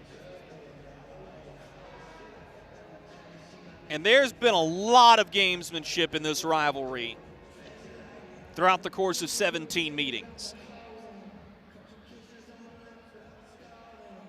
Face-off will be from the center ice circle, and it is going to be 4-on-4. So either Matt McNair got in an extra shove that was seen by Evan Knox and Owen Doan, or it was one of those things where you did not want to give up a power play chance to either team as the rail yard Dawgs get the puck and score. It's Nick DeVito lurking in the high slot, beats Pulaski on the far side, and the rail yard Dawgs are up 2.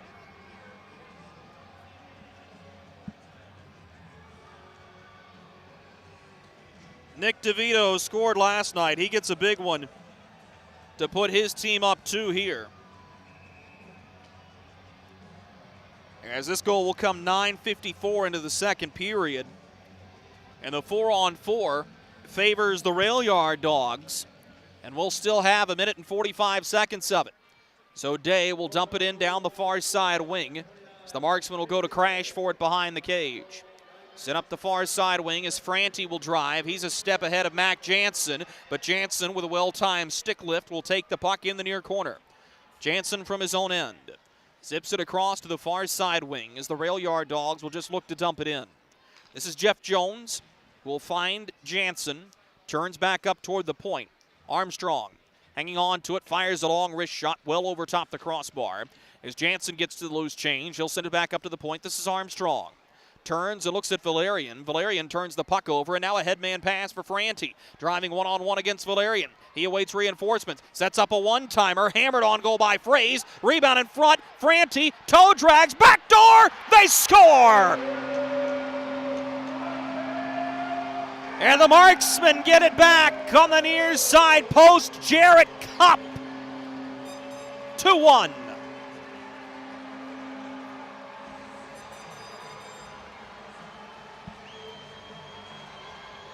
What a move by Peyton Franti, and what a find on the near side post. And Cup makes no mistake on finishing. It'll be his 4th of the season.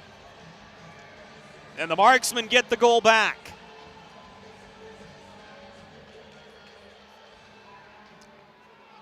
This goal will come 10 minutes and 11 seconds. 10 minutes and 51 seconds, beg your pardon, into the second period. And it's 2-1 as this puck is out of play off the face-off. We've got a good one brewing here in the All-American City. 9:02 to go in the second period. 2-1, Roanoke. Experience the thrill of being a Fayetteville Marksmen season ticket holder and all the benefits that come along with it, including your same great seat for 28 or 14 home games, exclusive season ticket member events, and an opportunity to enjoy discounts on food and beverage and merchandise at the Crown Coliseum. Skate to marksmanhockey.com/season tickets to learn more.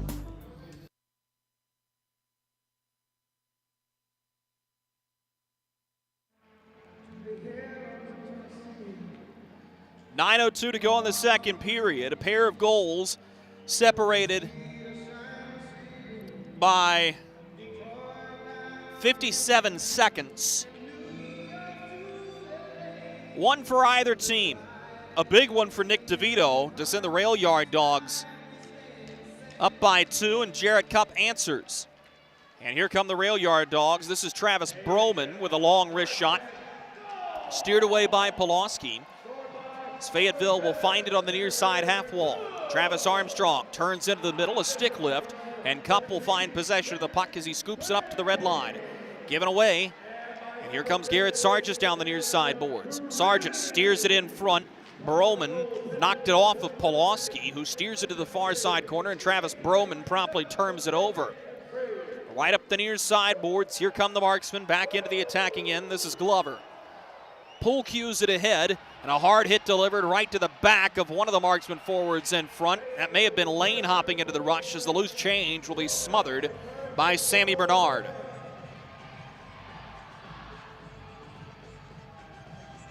Andrew Lane has taken a beating in his pro career here early. Slightly undersized defenseman, but as Corey Melkert has mentioned so many times, he's got such a high upside.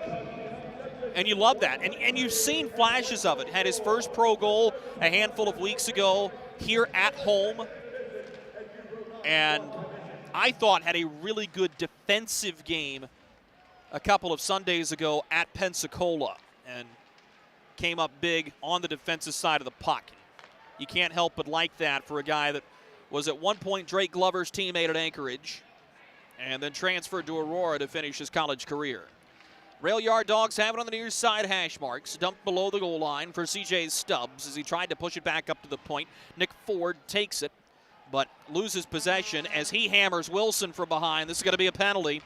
Marksman will try to break it out. This is touched by Roanoke. Boarding will be the call.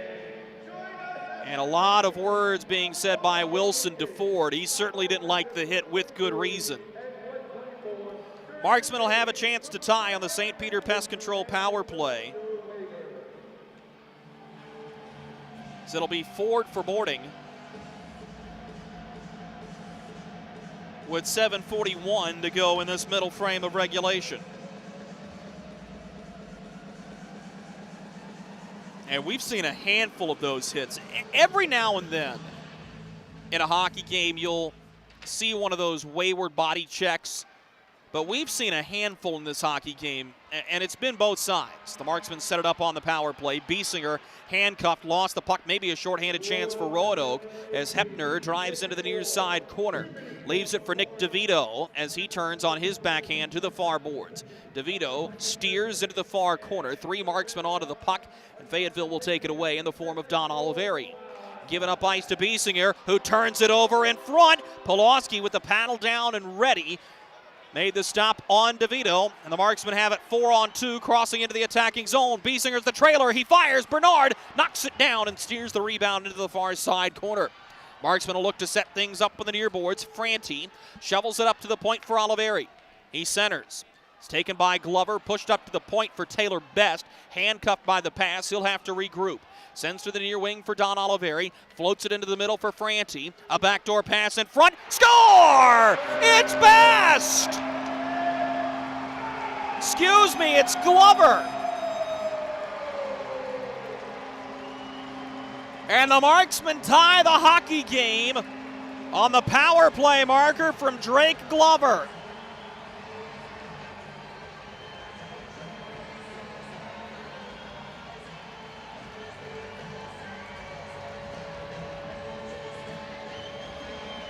The Marksman power play was due. They get it. And we're square even here in the All-American City again. Drake Glover will be the goal scorer. He'll have his 19th of the season in the midst of what has been a fantastic year for Glover. Just found a spot on the blocker side and hit it. And now the Marksmen have newfound life. This is McNair from the point. His shot caught and held onto by Sammy Bernard. Tanner Fraze and Don Oliveri will have the assist on the Glover goal.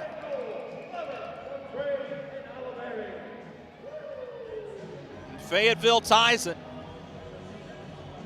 And again, not to put too much emphasis on Game 56 and not to put too much emphasis on playoff seeding, but the Marksmen want to win this one, as let the chips fall where they may in playoff seeding, but you want to go out with 11 wins over your biggest rival. Here's a headman pass that goes off the stick of Matt McNair, and this will drift back to Zach Hoffman and Miles Harvey.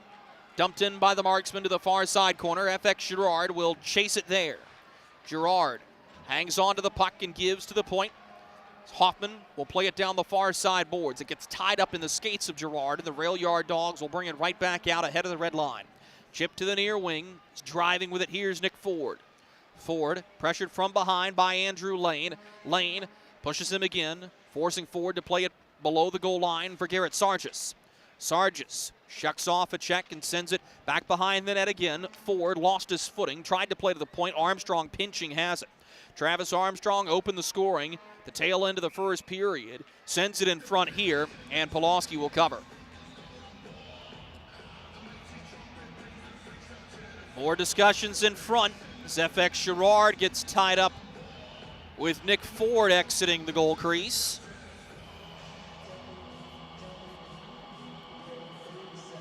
Face-off will go to the blocker side of Jason Pulaski.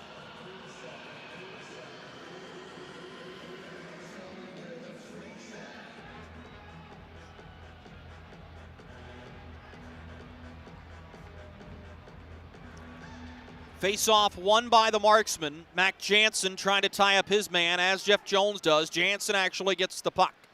Sends to Armstrong with a head fake in front for Broman. His shot over top of the net.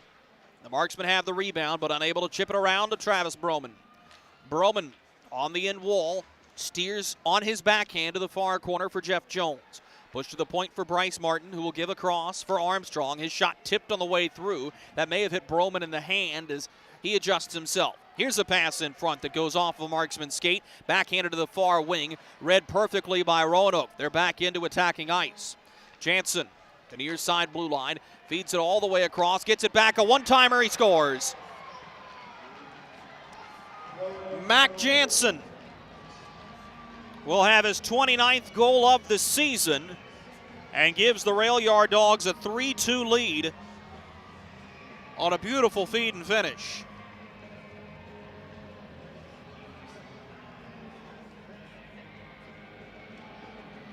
Goal comes 15:33 into the second period. And that's a big answer. Meanwhile, Tanner Fraze having a conversation at the scores table. This one's strange. Penalty box door was open. I don't think that was a discussion about the goal. I'm not sure what it was about. Mac Jansen, with his 29th of the season, will now have the Rail Yard Dog single season points record. And it has been a big time year for Jansen after coming off of a season where he was trapped in the Federal League with the Columbus River Dragons during the COVID year 2020-2021.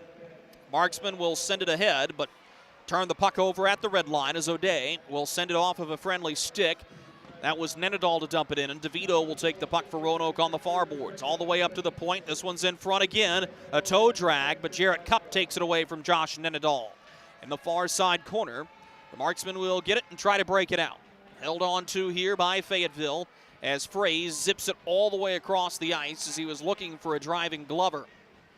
Circled back by Jared Vroman to the far side wing. This is Hepner with a long wrist shot, swallowed by Jason Pulaski, and that'll take us to the final media timeout of the second period.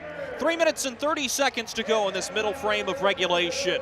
Rail Yard Dogs have a 3-2 lead. Hey, it's Goldie from Good Morning Fayetteville for St. Peter Pest Control. They've been doing my pest control services all summer, and it's been wonderful not to have to deal with ants or mosquitoes the last few months. All that money I saved in calamine lotion. Ray and Preston St. Peter show up, they spray outside, but they also do in-home pest control. So if you have roaches or, dare I say, rodents, they'll take care of them as well, because the last thing you need is unwanted visitors making a nest in your Christmas decorations up in the attic. Call St. Peter Pest Control. They send all your bugs and pests to see St. Peter. While we were in the commercial break, Jason Pulaski spent that entire time jawing, I believe, at Bryce Martin, but it was certainly in the general direction of the Roanoke bench. And he's going to go right back by toward his net and will skate by without incident.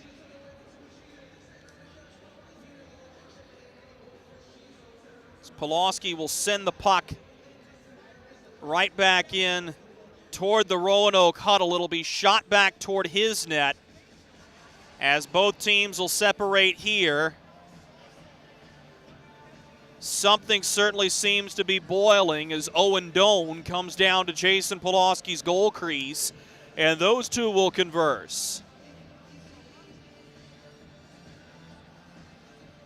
Tense moments here in Fayetteville as Pulaski once again will talk with Owen Doan.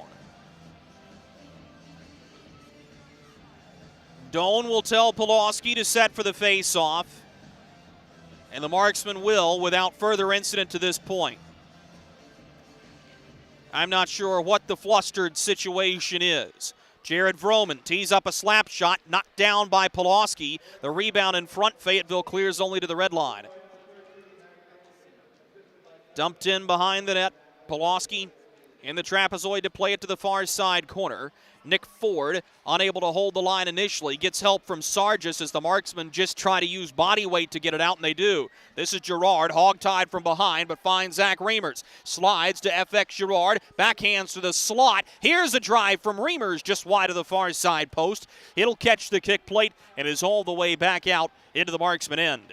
Fayetteville resets, played right along the bench side boards. A chance for the Marksmen. If they can get it to the front, they can. Reimers in the far corner, bumped there by Sargis as 2-by-2. Both teams will fight for the puck right along the entrance doors to the ice in the far corner. One free by Roanoke.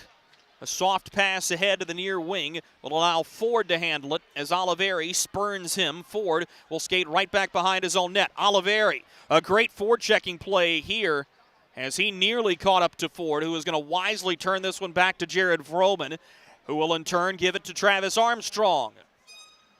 Long look up ice for Armstrong as the rail yard Dogs will set things up from their own end. A pass right to the center of the rink will be backhanded into attacking ice by Jeff Jones, who has the puck here. Sends a pass in front that's off of a stick, high up in the air, settled. Armstrong looking for a lane will instead send to the far side boards. That'll set up a pass in front. Jansen never got it, and the Marksmen are unable to clear. Armstrong plays it down the far side boards. This is a rolling puck on edge that knuckled right back to Roanoke. Here's a chance in front. Pulaski with a challenging save up at the top of his goal crease, and the Marksmen try to break it out. Valerian holding the line against Biesinger. Now Broman diving, a one-handed pass to the back door over the stick of Jeff Jones. Jones handling the puck will turn behind the net for Mac Jansen. Jansen works to the near side hash marks, finds Valerian at the point. He'll dump it off the end wall toward Travis Broman. Harrison Harper's there. He backhands it up, but Valerian showing off the hops, holds the line again.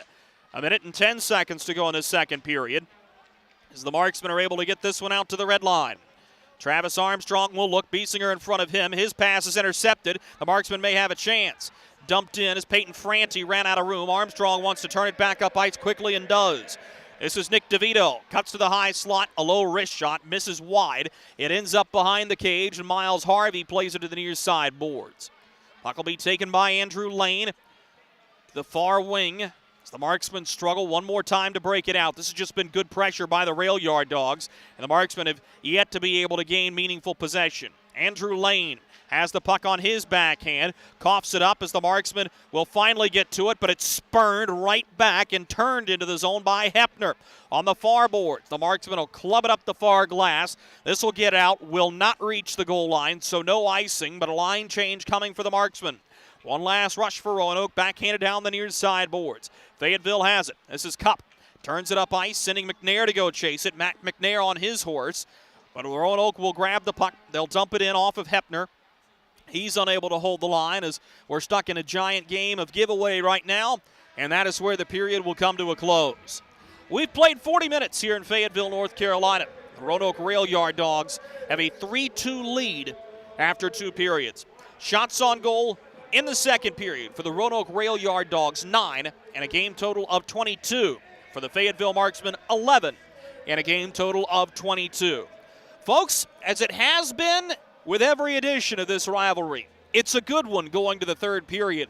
We'll bring it back to the broadcast booth. The second period intermission report next. How are you guys doing? Meetings. Lunch meetings all week, all salads. Bean salads. Quinoa salads. Heirloom salads. Frisee salads. Sometimes a guy needs a Freddy's Original Double, Chicago Dog, and a Turtle Sundae. Make that 2, please. 3. Absolutely. If it's gonna be bad, it better be good. Being bad never tasted this good. Freddy's, the experience that puts a smile on your face and the taste that brings you back. Something big is coming. Something so big, it'll change the world of chicken sandwiches. Zaxby's new signature sandwich with Zax sauce or new spicy Zax sauce. Because the chicken sandwich war ain't over yet. The new signature sandwich. All the other little sandwiches can run along. We'll take it from here. Kelly, you need to unmute yourself. For some, it's just the sound of ice hitting heavy-duty plastic. But for us, it's the signal calling us back to the light. And to Greg's house, because he just got a new grill. Connecting to Hot Jams playlist. Welcome back, Bud Light legends. It's time to take summer by the coolers. Hey you. Are you hearing this but not seeing this? You can change that. Follow along with the entire season of Fayetteville Marksmen hockey on Hockey TV. Visit hockeytv.com/subscriptions and get the SPHL TV package to watch every single Fayetteville Marksmen road game this year. That's hockeytv.com/subscriptions. Experience the thrill of being a Fayetteville Marksmen season ticket holder and all the benefits that come along with it, including your same great seat for 28 or 14 home games, exclusive season ticket member events, and an opportunity to enjoy discounts on food and beverage and merchandise at the Crown Coliseum. Skate to marksmanhockey.com/season tickets to learn more.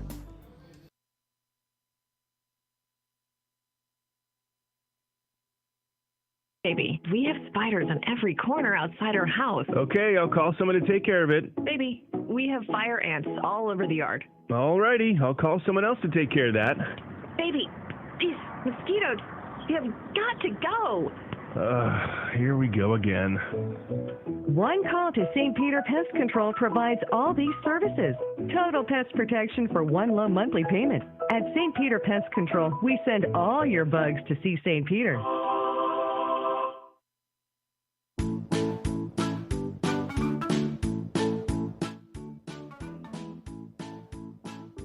Marky? Carolina's Dentist offers the best in oral care and technology. Hope you're brushing twice a day like we discussed. And don't forget to make that 6-month appointment, okay? We'd like to keep those... Particularly interesting as, once again, Roanoke holds the lead going in to the third period, but they have coughed it up time and time again against the Fayetteville Marksmen specifically. And as we've talked about the mirror image at the beginning of the season, the end of the season, way back in the first game of the year, it was a 1-goal lead for Roanoke going into the third period. The Marksmen exploded for 4 in the final frame to win 4-1 in the season's opening contest. That was Corey Melkert's first win. He now has 39 as head coach of this Marksman group. Let's go ahead and get to the period recap for you. It starts off with Roanoke going up 2-0. Nick DeVito, 9:54 into the second period, makes it 2-0 on the net's front scramble. He puts the puck in the net, and that came on the back of a 4-on-4 that was altogether awkward, as it was going to be a Marksman power play until Matt McNair got involved in an altercation by the Roanoke bench. So we go 4-on-4 instead, opens up the ice. Roanoke takes advantage, they score.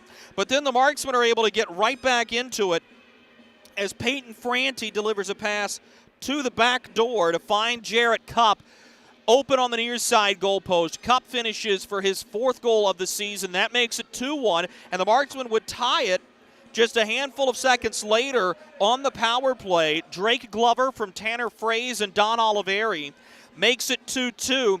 And I thought that's where we were going to go to the intermission with. But Mac Jansen cuts free in traffic, fires a one-timer over Pulaski to make it 3-2. Jansen sets the Roanoke franchise record for most points in a single season. And more importantly, in the course of a team hockey game, gives the Rail Yard Dogs a 1-goal lead. And just like last night, if you're the Rail Yard Dogs, you've got this lead. It's only by a goal instead of 2. But a chance to prove to yourself that you can finish hockey games, which has been something that, quite frankly, has not happened for this Roanoke group throughout the course of the season. And it has been glorious blunders. The Rail Yard Dogs have lost 4 times in the last minute of overtime. They have choked away games in the final minute. They have allowed teams to stay in, and that's certainly something going into the playoffs that you cannot have happen. And we'll see if Roanoke can clean it up. That's the entire story going into this third period. Can the Rail Yard Dogs play 20 minutes with the lead and get the job done? For the Fayetteville Marksmen, you were able to win in the third period yesterday. Now you've got to find a way to bring the magic back one more time on Fan Appreciation Night in front of this great and very loud crowd tonight. We'll see. It's going to be a fun final 20 minutes. Let's pause. We'll go to this commercial break. Coming back for the final time this regular season, we'll bring you into the broadcast booth for our Ask the Voice segment. This is Marksman Hockey. Welcome to Freddy's. How are you guys doing? Meetings. Lunch meetings all week, all salads. Bean salads. Quinoa salads. Heirloom salads. Frisee salads. Sometimes a guy needs a Freddy's Original Double, Chicago Dog, and a Turtle Sundae. Make that 2, please. 3. Absolutely. If it's gonna be bad, it better be good. Being bad never tasted this good. Freddy's, the experience that puts a smile on your face and the taste that brings you back. Something big is coming. Something so big, it'll change the world of chicken sandwiches. Zaxby's new signature sandwich with Zax sauce or new spicy Zax sauce, because the chicken sandwich war ain't over yet. The new signature sandwich. All the other little sandwiches can run along. We'll take it from here. Kelly, you need to unmute yourself. For some, it's just the sound of ice hitting heavy-duty plastic. But for us, it's the signal calling us back to the light. And to Greg's house, because he just got a new grill. Connecting to Hot Jams playlist. Welcome back, Bud Light legends. It's time to take summer by the coolers. Hey you. Are you hearing this but not seeing this? You can change that. Follow along with the entire season of Fayetteville Marksmen hockey on Hockey TV. Visit hockeytv.com/subscriptions and get the SPHL TV package to watch every single Fayetteville Marksmen road game this year. That's hockeytv.com/subscriptions. Experience the thrill of being a Fayetteville Marksmen season ticket holder and all the benefits that come along with it, including your same great seat for 28 or 14 home games, exclusive season ticket member events, and an opportunity to enjoy discounts on food and beverage and merchandise at the Crown Coliseum. Skate to marksmanhockey.com/season tickets to learn more.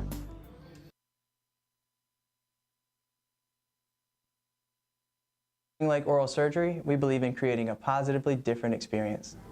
We are proud to serve Eastern North Carolina, including Fayetteville, Spring Lake, and Rayford. We use the best in dental technique and technology to make Carolina's dentist your one-stop shop for quality dental care and oral care. Book your appointment today to come experience the Carolina's dentist difference. We welcome you back to Fayetteville, North Carolina. Drew Blevins alongside you. And the Fayetteville Marksmen trail the Roanoke Rail Yard Dawgs 3-2, but we welcome you back one last time in the broadcast booth. As the Fayetteville Marksmen have brought you all season long the Ask the Voice segment. It's been so much fun to be able to interact with you, the fans. 2 questions tonight. First from Brandon in Fayetteville. Brandon wants to know, hypothetically, knowing how well the Roanoke Rail Yard Dogs have been playing, would you rather be the number 1 seed or would you rather avoid them and be the number 2 seed? This is a great question, and I think Corey Melkert has answered this exceptionally well throughout the course of our pregame conversations. But the number one thing I believe to keep an eye on at this juncture in time isn't so much the fact that you're going to play a first-round matchup, it's the path that you have to take. And ostensibly, you're going to have to beat 2 of the 3 teams between Knoxville, Huntsville, and Peoria to get the job done for a championship.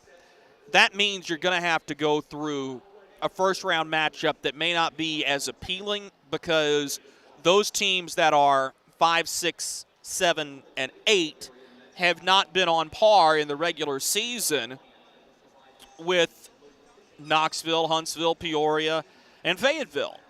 And for me, I think it's more about planning your path more so than just your first-round matchup. I'm okay if you have to play Roanoke. You know the Rail Yard Dogs have one very distinct style of playing.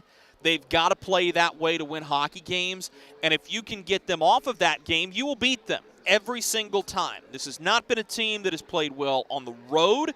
They only have 6 road wins this season, but at the same time, I mean, you've seen most of your other opponents at this point, and you've got certainly enough to do a film study on that you're going to know a lot about anybody that you play in the first round. To answer your question more pointedly, I'd still rather be the number 1 overall seed. I'll take my chances against the Roanoke Rail Yard Dogs, and chips fall where they may at this point. An interesting conversation, an interesting question. Our last question comes from Scott, who's listening in Youngsville, North Carolina, and Scott wants to know, what does the playoffs look like in the SPHL, especially when it comes to travel? This is a great question because for different teams it works different ways. And as we've discussed before, Pensacola does not have home ice during the first week of the playoffs. So if the Marksmen are to inch their way into 3rd place with a win tonight and either a Huntsville regulation loss or a Peoria loss in any fashion, what you're going to see happen is the Marksmen are going to take a bus to Birmingham. They're going to play on Wednesday in Birmingham, and then we'll pick things up and move it back to Fayetteville for Friday and Saturday if necessary. There has been discussion for some teams that you may have to fly, which obviously is a lot more difficult in the first round of the playoffs, and certainly making travel arrangements like that gets no easier as you go down the stretch of the season. But nonetheless, it's a grind, and it becomes a unique challenge every single time. And if you're going outside of a 10-hour radius, certainly going up in the bird is going to be an option. You may have to fly, you may have to bus, and you're going to have to roll with the punches because it becomes a grueling travel schedule knowing that you really can't afford any hiccups. It's the best of a 3-game series every single time you go out, and knowing that's the case, you've got to put it all out on the line every single night in the SPHL President's Cup playoffs. But that's kind of the way things work for the Marksmen right now. It is a road game on Wednesday. Don't forget, you can join the Fayetteville Marksmen at Bubba's 33 in the Westwood Shopping Center for a watch party of Game 1 of the first round of the playoffs. Then a home game back here Friday, April 15th in front of these great fans. Game 3 would be in Fayetteville on Saturday at 6 p.m. if necessary. That would determine the winner of the first round. And not knowing who your opponents are going to be in the second round, you don't know what the travel schedule looks like quite yet. So thank you so much to Brandon. Thank you to Scott. Folks, we're going to continue this segment into the playoffs, and we hope that you'll have some intriguing questions for us then. If you have a question about the Fayetteville Marksmen or the game of hockey, all you have to do is email me at dblevins, that's DBLEVINS, at marksmanhockey.com with your name, where you're listening from, and a good question about hockey or the Fayetteville Marksmen. We'll be right back to take you around the league, and of course, the games we're all intrigued to see how they end up. Drop the puck here in about 10 minutes or so. This is Marksman Hockey.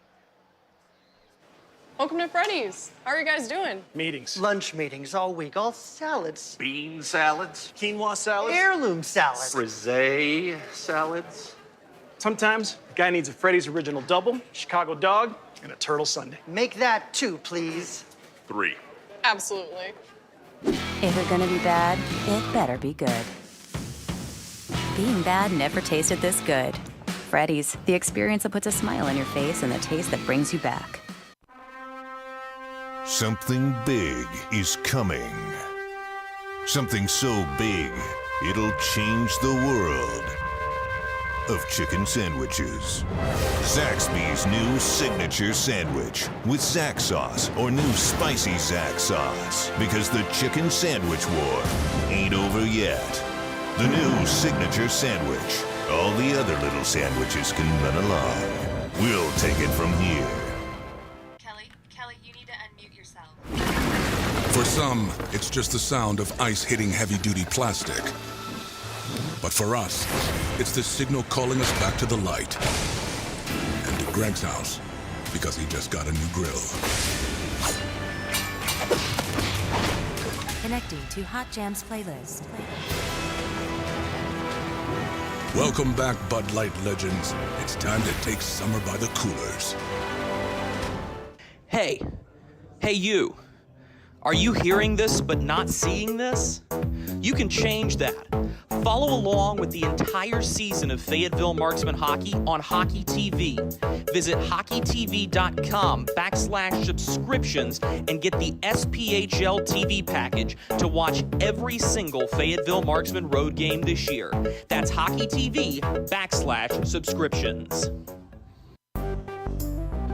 Experience the thrill of being a Fayetteville Marksmen season ticket holder and all the benefits that come along with it, including your same great seat for 28 or 14 home games, exclusive season ticket member events, and an opportunity to enjoy discounts on food and beverage and merchandise at the Crown Coliseum. Skate to marksmanhockey.com/season tickets to learn more. Look at our yard. So many anthills everywhere. Did you know that a single ant can live to be 29 years old? Really? Well, what about a married one? Seriously? But really, we need to fix the yard. St. Peter Pest Control handles all your mosquitoes, ants, spiders, cockroaches, and even rodents. St. Peter Pest Control provides full home pest protection and consistent treatment of ants and mosquitoes in your yard, too. At St. Peter Pest Control, we send all your bugs to see St. Peter. At Carolina's Dentists and Spring Lake Oral Surgery, we believe in creating a positively different experience. We are proud to serve Eastern North Carolina, including Fayetteville, Spring Lake, and Rateford. We use the best in dental technique and technology to make Carolina's Dentist your one-stop shop for quality dental care and oral care. Book your appointment today to come experience the Carolina's Dentist difference.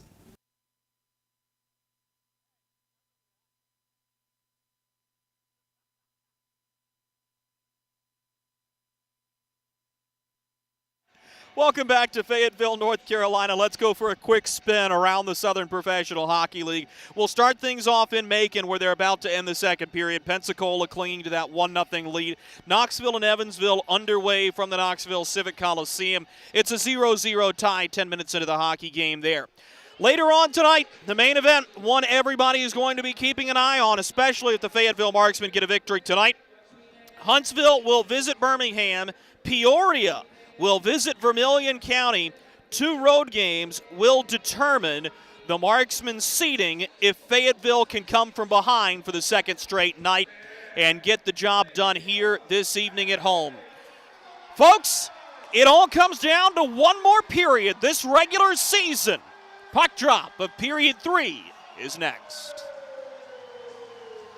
Hey you. Are you hearing this but not seeing this? You can change that. Follow along with the entire season of Fayetteville Marksmen hockey on Hockey TV. Visit hockeytv.com/subscriptions and get the SPHL TV package to watch every single Fayetteville Marksmen road game this year. That's hockeytv.com/subscriptions. Experience the thrill of being a Fayetteville Marksmen season ticket holder and all the benefits that come along with it, including your same great seat for 28 or 14 home games, exclusive season ticket member events, and an opportunity to enjoy discounts on food and beverage and merchandise at the Crown Coliseum.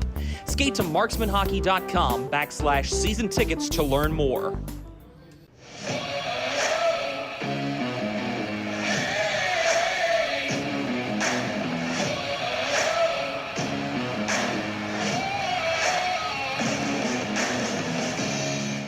"20 minutes to go in regulation of this one. It has been another dandy of a hockey game between the Roanoke Rail Yard Dawgs and the Fayetteville Marksmen. No carryover penalties or power plays to mention. So the Marksmen will go from right to left here in this third period. Last night it took 2 to tie. Tonight it'll only take 1. We'll see who the Marksman hero could be tonight, if there is one. Or perhaps the Rail Yard Dawgs exact some revenge after dropping the last 6 in this rivalry series. Puck is down. We're underway with the final 20 minutes of regulation this regular season. The Marksmen are into attacking ice. Armstrong unable to get the puck around of Tommy Biesinger. Dumps it in behind of Sammy Bernard. The Rail Yard Dawgs will bounce it up to the near side blue line, where the Marksmen hold the line for an extra beat. Taken here by the Marksmen. Taylor Best laid it forward. He was looking for some help from Glover, who will have to turn and retreat as Travis Armstrong will take possession of the puck here. Armstrong will stand directly behind of Sammy Bernard, looking up ice. Roanoke is going to be perfectly content to wind some time off this clock wherever they can. To the far side boards. This is Broman. Into the far corner. He's bumped, lost possession of the puck. He's going to get some help there from Jones. Glover, one-handing at the puck, just trying to dig this one free. Everybody whacking at it, and finally it jostles up to the near side boards. Franti unable to get it out as a takedown occurs with Oliveri dropping Sargis. This puck is tied up as Oliveri got smacked. We'll keep going. To the point, Bryce Martin. All the way across for a long drive from O'Day, sticked out by Pulaski. But the Rail Yard Dawgs will hold the line. O'Day to the far wing for Broman as he'll bounce this one off an outstretched glove of Don Oliveri, and that bounces out of play.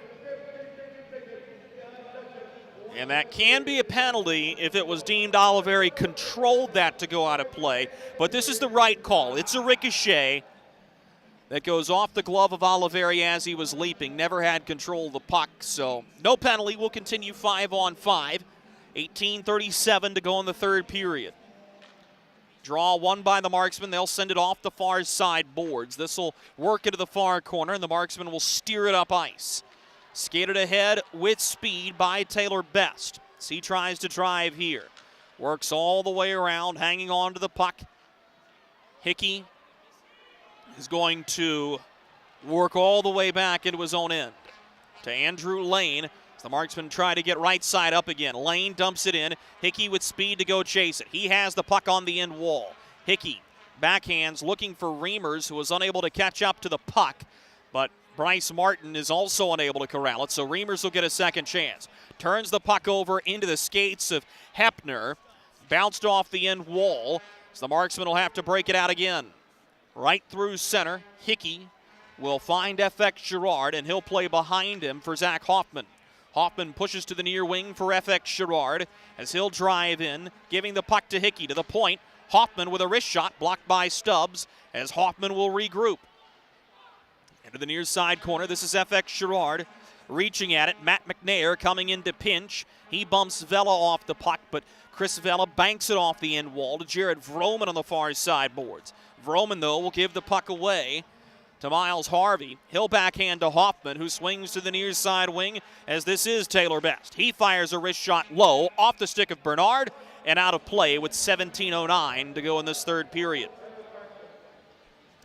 After Taylor Best was otherworldly in his effort last night, it's been held in check here this evening. And even though the Marksmen have not had the most superb of efforts, they've hung in this hockey game. Glover will toe in for the draw here. He wins it to Taylor Best, pushes to the point for Oliveri, sizzles a wrist shot right into the crest of Bernard's uniform, no rebound. Told you Sammy Bernard back in the first period has been a composed netminder. He's just looked really calm back there. He's remained that way. And this is a tight hockey game. Gave up a game-tying goal and has never looked flustered. And I thought Austin Rodebush certainly got flustered after giving up 3 and 4 last night. Here comes Roanoke. This is O'Day driving. Stops in the far side corners, hog-tied there. Gives the puck to Nick DeVito, who pushes up to the point.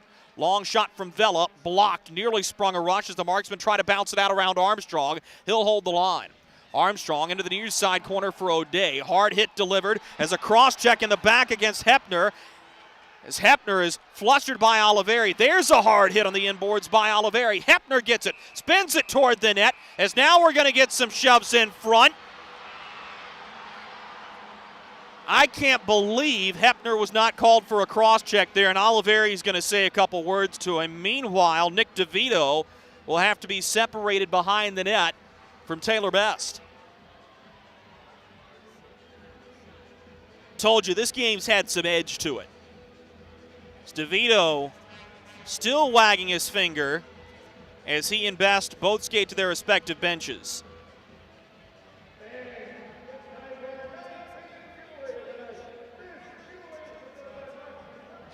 .16:30 remains in regulation. And the face-off will go to the glove side of Jason Pulaski. And the reason Hepner gets away with that cross-check is because Owen Doan doesn't have his attention focused there. It's away from the puck. The puck's below the goal line. The cross-check happens up at the face-off circles. And that's where the four-man system implemented by the ECHL and the Federal League would be a godsend. But alas, stuck with 3 now, and that one is let go resultingly. Here's a takedown from behind as Broman spins out of control to the far side wall. Peyton Franti trying to battle for the puck. He's taken down from behind by Vroman. That'll be a 2-on-1 for Roanoke. Here's a shot. Diving to make the block was Andrew Lane. We stay 3-2 for the time being up the far sideboards. Here come the Marksmen. Carried up ice to the red line. Andrew Lane's going to hop up into the rush here. Feeds it forward. Wrist shot on goal. Bernard says no on Hickey's bid and covers. Sammy Bernard has made a couple of big saves, had a 2-on-1 in the second period that he got over and robbed the Marksmen on, and that's another big one. Fayetteville out shooting Roanoke in the game 25-23. That has not been the trend in this rivalry. Roanoke has typically had more shots on net, but it hasn't equaled more scoring chances. This face-off won by the rail yard Dawgs as Armstrong zips this one up and out of play into his own bench. So the face-off will stay in the Marksman attacking end, but no penalty as the puck went out of play into the bench instead of over the glass. Now keep in mind, if the referee judges that that puck would have gone over glass, should there have been some in front of the benches, there could still be a penalty, but that one most certainly would not have. That's the correct call.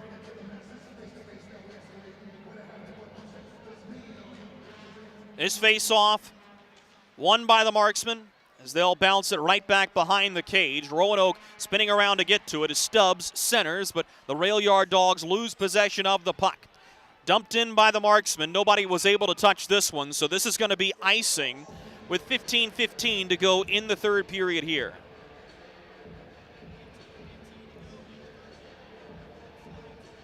Face-off will go to the blocker side of Jason Pulaski.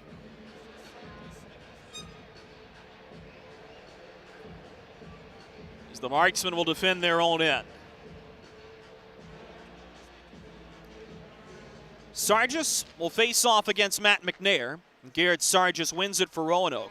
Dumped in by the rail yard Dogs. A quick glance over the shoulder for FX Girard.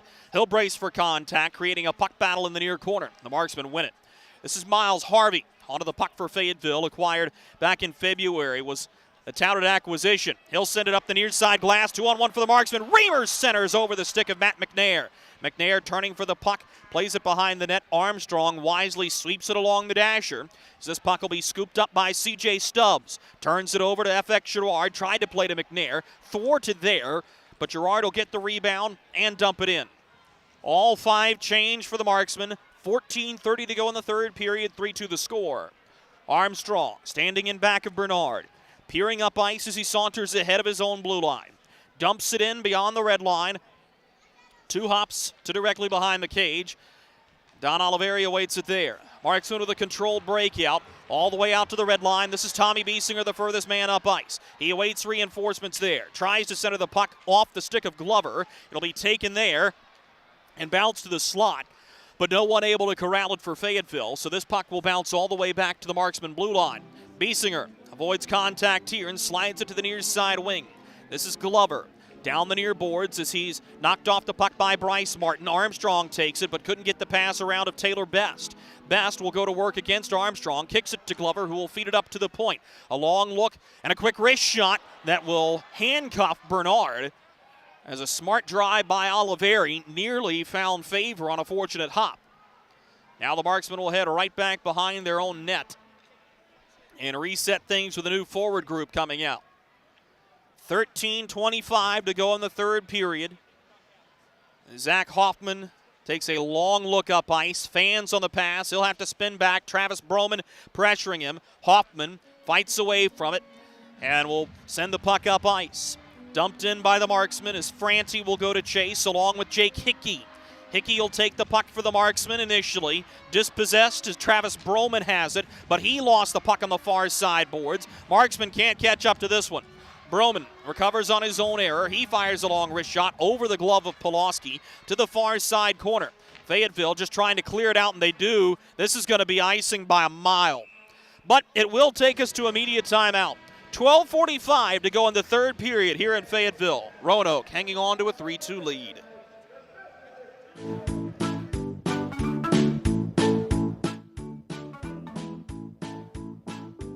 Mikey? Carolina's Dentist offers the best in oral care and technology. Hope you're brushing twice a day like we discussed. And don't forget to make that 6-month appointment, okay? We'd like to keep those pretty white teeth looking good for you. Come experience positively different dentistry at Carolina's Dentist, the official dentist of the Fayetteville Marksmen. 12:45 remains in the third period of the final game of the regular season. The Fayetteville Marksmen come from behind. They will not know their playoff opponent until approximately 10:30 this evening, when Huntsville and Peoria have determined the outcome of their game. A loss tonight, and the Marksmen know that they will be going to Moline, Illinois to face off against the Quad City Storm on Wednesday, April 13th. Headman pass all the way up ice intended for Fraze was knocked away by Matt O'Day, and the rail yard Dogs will settle back behind the net. A long look up ice as this will be brought ahead. Dumped in by Vroman, who will zip it to the far side boards. Taken by C.J. Stubbs as he looks toward the front of the net, had his stick lifted from behind, but a crafty play by a veteran to sweep it to the near boards for Vroman.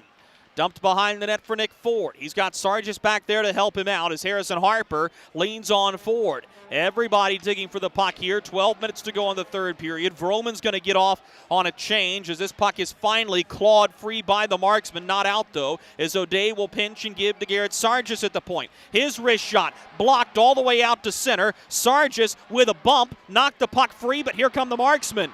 Hickey down the far boards. Can't negotiate around Matt O'Day. O'Day's pass all the way up for Stubbs, blocked. Jake Hickey will get back to it. Sends it off the near boards, not out. Nick Ford has it. It was out. This is offside.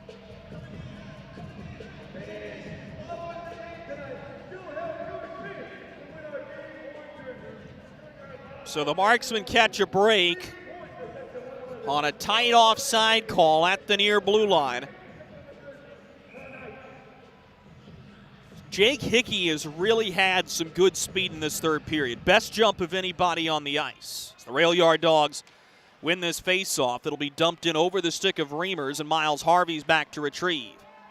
Harvey plays it to the far wing for Andrew Lane. He'll zip it up ice. Here come the Marksmen with speed. It's Hickey again. A quick wrist shot turned out by Bernard, and a hard hit delivered on FX Girard will knock it free as Armstrong got in on Girard. He may have hit him higher than he intended. Reamers will drop this one back for Lane. Turns to Harvey, who plays it up the near boards. FX Girard gave it away to CJ Valerian. He'll punch it up for Nick DeVito, who promptly turns the puck over to Zach Reamers. Reamers had a big weekend last weekend against Huntsville, scored the first goal in both of those two games at the Von Braun Center. The far side corner, Sammy Bernard will try to lift it out and help his own cause. Hoffman stands up Bryce Martin, but DeVito will zip it up ice. Marksman will take the puck there. Peyton Franti to the far wing. Best with speed, jockeying for position against Matt O'Day. He wins the puck battle again. He's been a defensive asset for this Rail Yard Dog group in the third period. Roanoke just trying to get it out beyond the blue line. They do, but a stick came up high on Oliveri. He wanted a penalty. He's not going to get one. This is Zach Hoffman sauntering up ice. Using that large frame, he'll find Taylor Best on the near side wing. Best dumps it in off of Nenadal, who sends it ahead for Travis Broman. Broman, he's bumped, but unable to knock the puck off of his stick. It'll set up a one-timer by Valerian, turned away by Jason Pulaski. The Marksmen find the loose puck. So we're beyond the halfway point in this third period. Tommy Biesinger driving here. The Marksmen are onside. Gives to Glover, right back for Biesinger in front. Bounces to Sammy Bernard, and he'll melt the puck. 9:48 to go in the third period here in Fayetteville. Roanoke clinging to the 1-0 lead.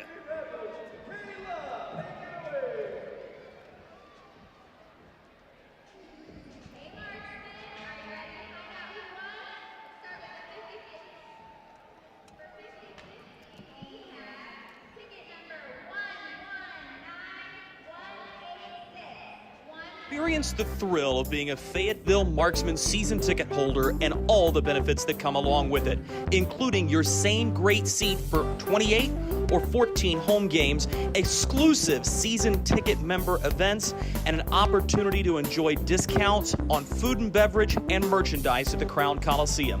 Skate to marksmanhockey.com/season tickets to learn more.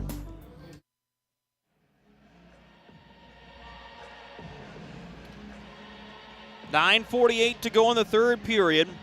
Fayetteville Marksmen looking for their second straight come-from-behind effort against the Roanoke Rail Yard Dogs. Mac Jansen has the game-winning goal now. But it took till 7 minutes to go in the game for the Marksmen to find offense last night. We'll see what they have brewing. Here to the slot, pushed just wide by Biesinger, who pushed forward off the draw. Now Glover trying to hold the line, gave it up to the point. It's beyond the blue line, and Jarrett Cupp stick-handled right back across. This is offside.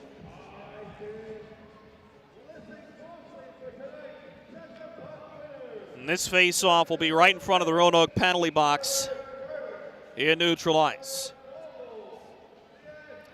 Peyton Franti getting low to take the draw, wins it cleanly back for Jarrett Cupp.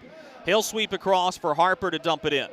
All the way around the boards, the Marksmen will hold the puck in the near side corner. Valerian digging after it, sends it to Garrett Sargis on the far side half wall. Sargis up the far boards for Nick Ford, trying to get around of Harper, and he cannot.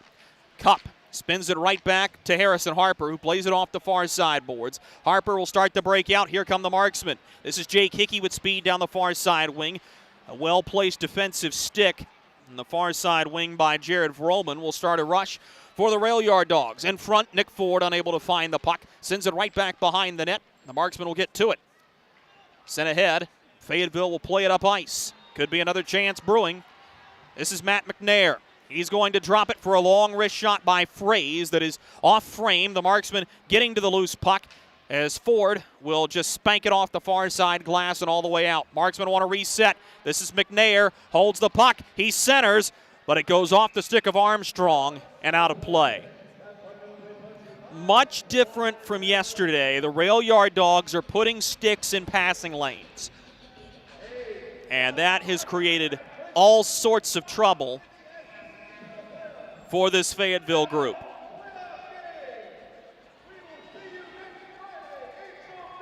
Face-off is won by the marksman to the near side boards. So Nick DeVito will pressure his man. Fayetteville turns it up to the near side point.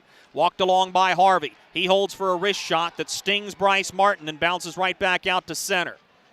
Martin was in front of him the whole way, and Harvey was unable to pinpoint it. Dumped right back in by the marksman as Reamers will lean against Bryce Martin.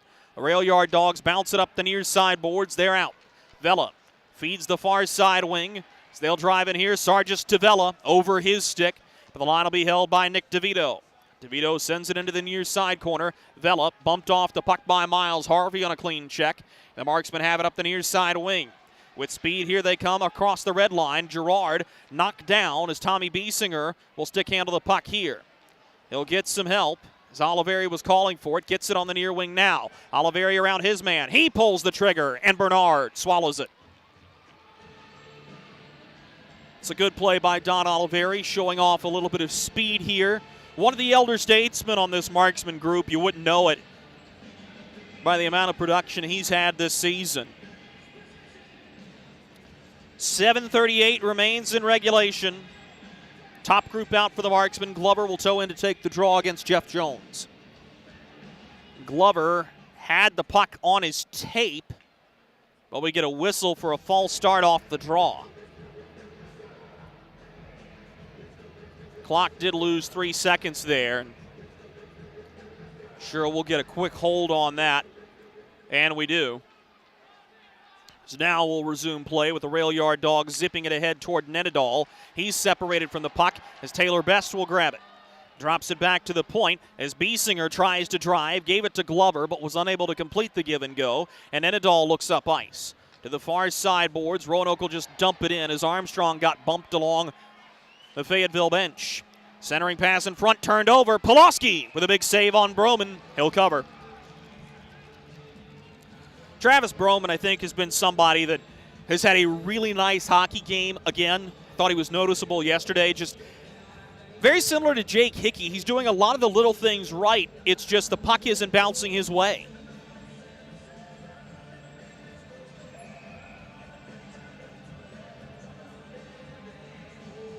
So this face-off goes to the glove side of Jason Pulaski. Peyton Franti will take the draw against Garrett Sargis. Sargis gets the win to C.J. Valerian, who plays it behind the net for Sargis. But Jarrett Cupp dispossesses him, and the marksmen are right back out to center. This is Peyton Franti. Slides to the near side wing as Jake Hickey drives, shoots it off the stick of Valerian and off the inboards. Marksman just looking to hold the line. So they'll pressure here, but it'll be backhanded off the near glass all the way out to Nick Ford, but it's taken away from him by Andrew Lane. Slides it craftily to the near wing. This is Franti. He'll drop. Jake Hickey fires. Bernard knocks it away to the far corner. Franti has the rebound. Swept right back to the near wing. Intercepted at a headman pass. Goes wild. Cup and a foot race for it. He'll win it. This is icing. Sammy Bernard. They aren't highlight reel saves, but they're good ones. It's a nick of a puck here. It's a piece of a puck there. And the marksmen have had plenty of chances here in this period. They've hit 30 shots on goal. They need one to go in.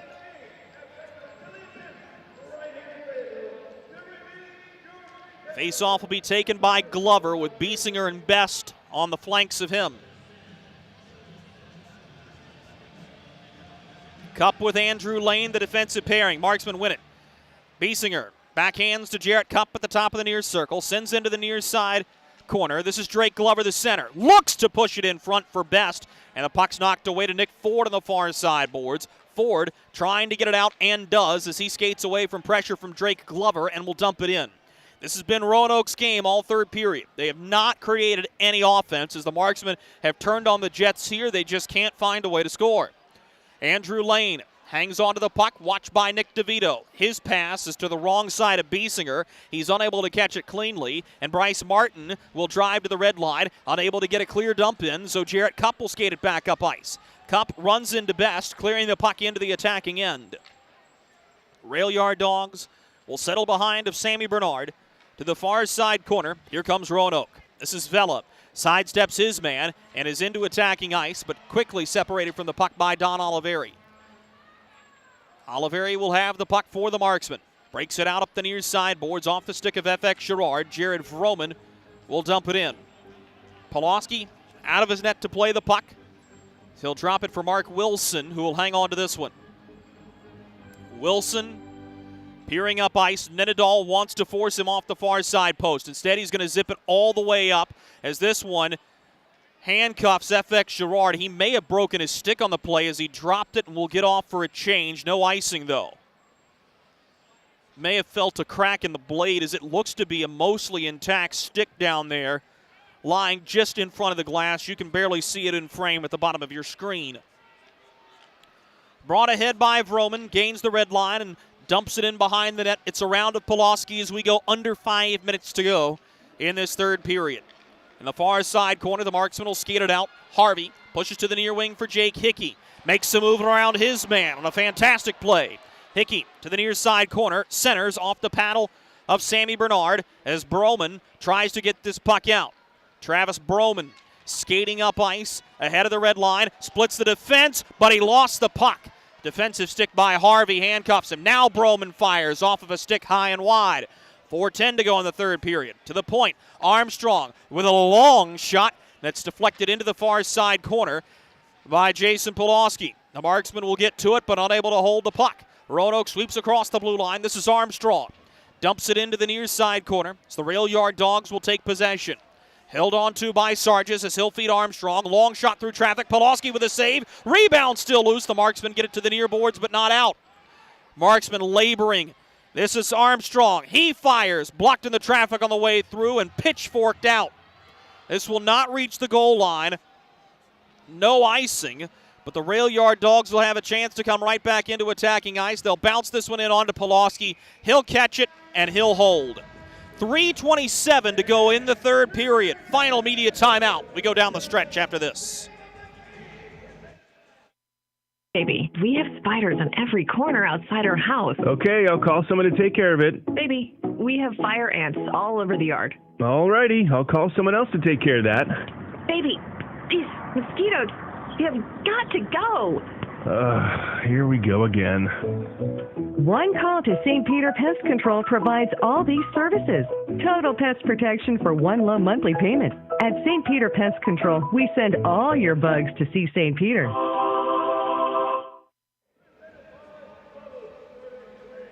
.327 to go in the third period here in Fayetteville, North Carolina. The Roanoke Rail Yard Dogs lead 3-2.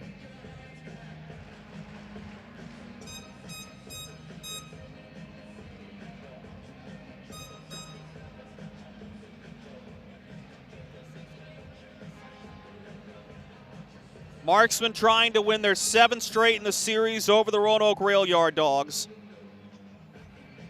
They have won the season series already. Just looking for an exclamation point to cap it off.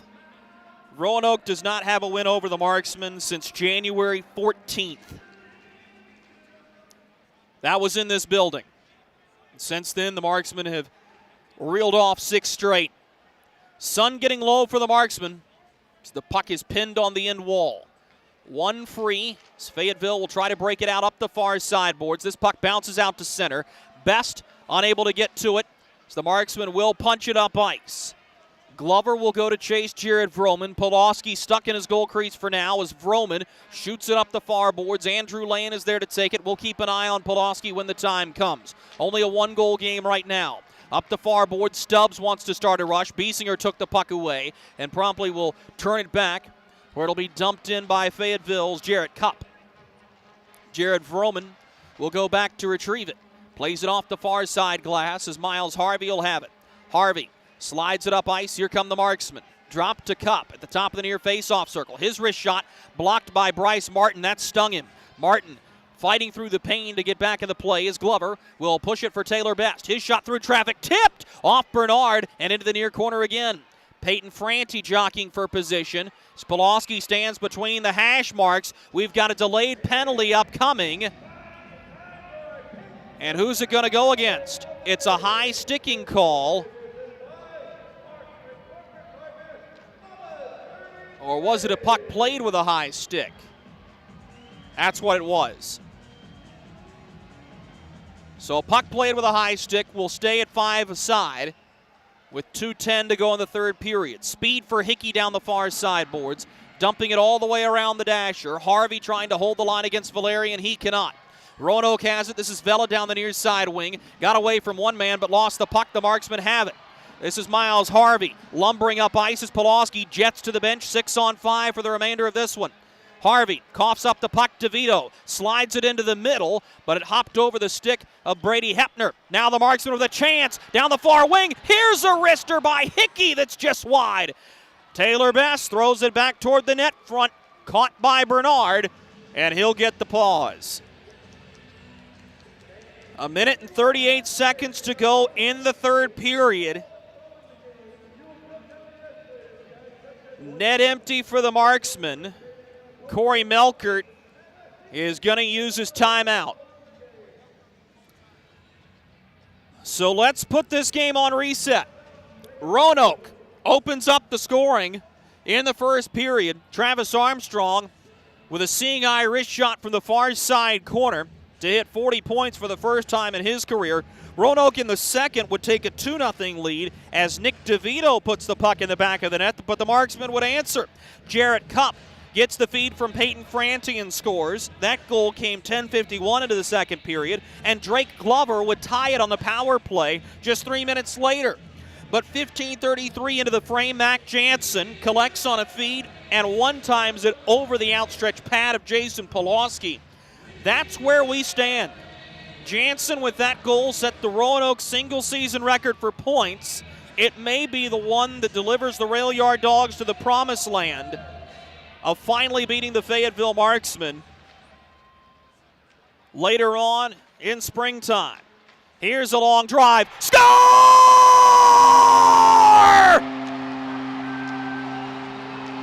Through traffic, and it's tied! Tommy Biesinger just threw it to the net, and it goes in!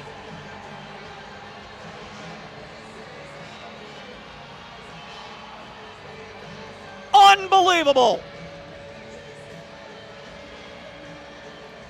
Absolutely unbelievable.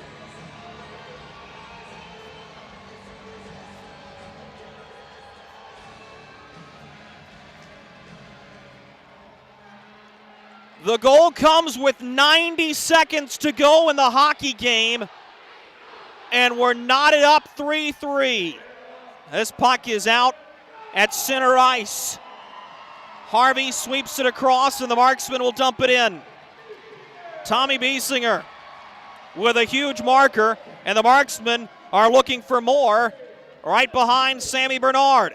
2-on-2, they battle each other. Broman can't get it around to FX Girard. Gerard will skate it to the point himself, under a minute to go. He shoots it off the inboards. Taken back behind the net as it's dug free, but getting to it is FX Girard at the far hash marks. Backhands to Cup. His shot blocked on the way through. Marksmen get to the rebound. Up to the point. Cup walking. Will zip it to Harvey. Looking for a lane. He's got to play it around of Nenadal to FX Girard to the point. Harvey blows a twig. Travis Broman will get to the puck as Harvey will get off for a change, but Broman turns it over. This one's backhanded all the way to the near side glass. 25 seconds to go in this hockey game. Bryce Martin will twist back behind of Sammy Bernard. The Roanoke Rail Yard Dogs may just hold this puck for overtime. Dan Bremner, he gave him the signal. Roanoke's not going to move. For the second straight night in Fayetteville, North Carolina, we are heading to sudden death overtime. Some shoves at the end of regulation.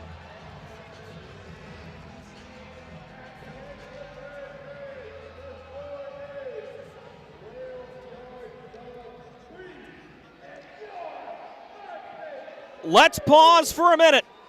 3-on-3 sudden death is next.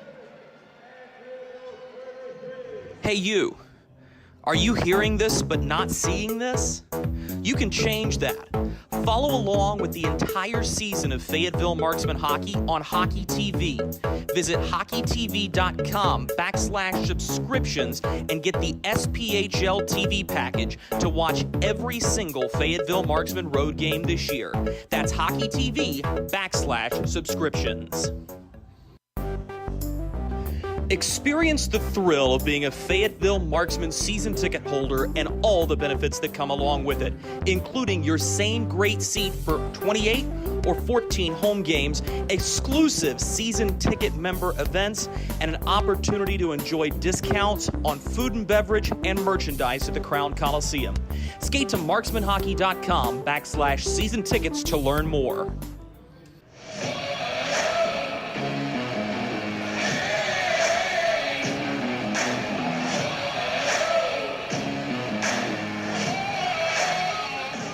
Why not?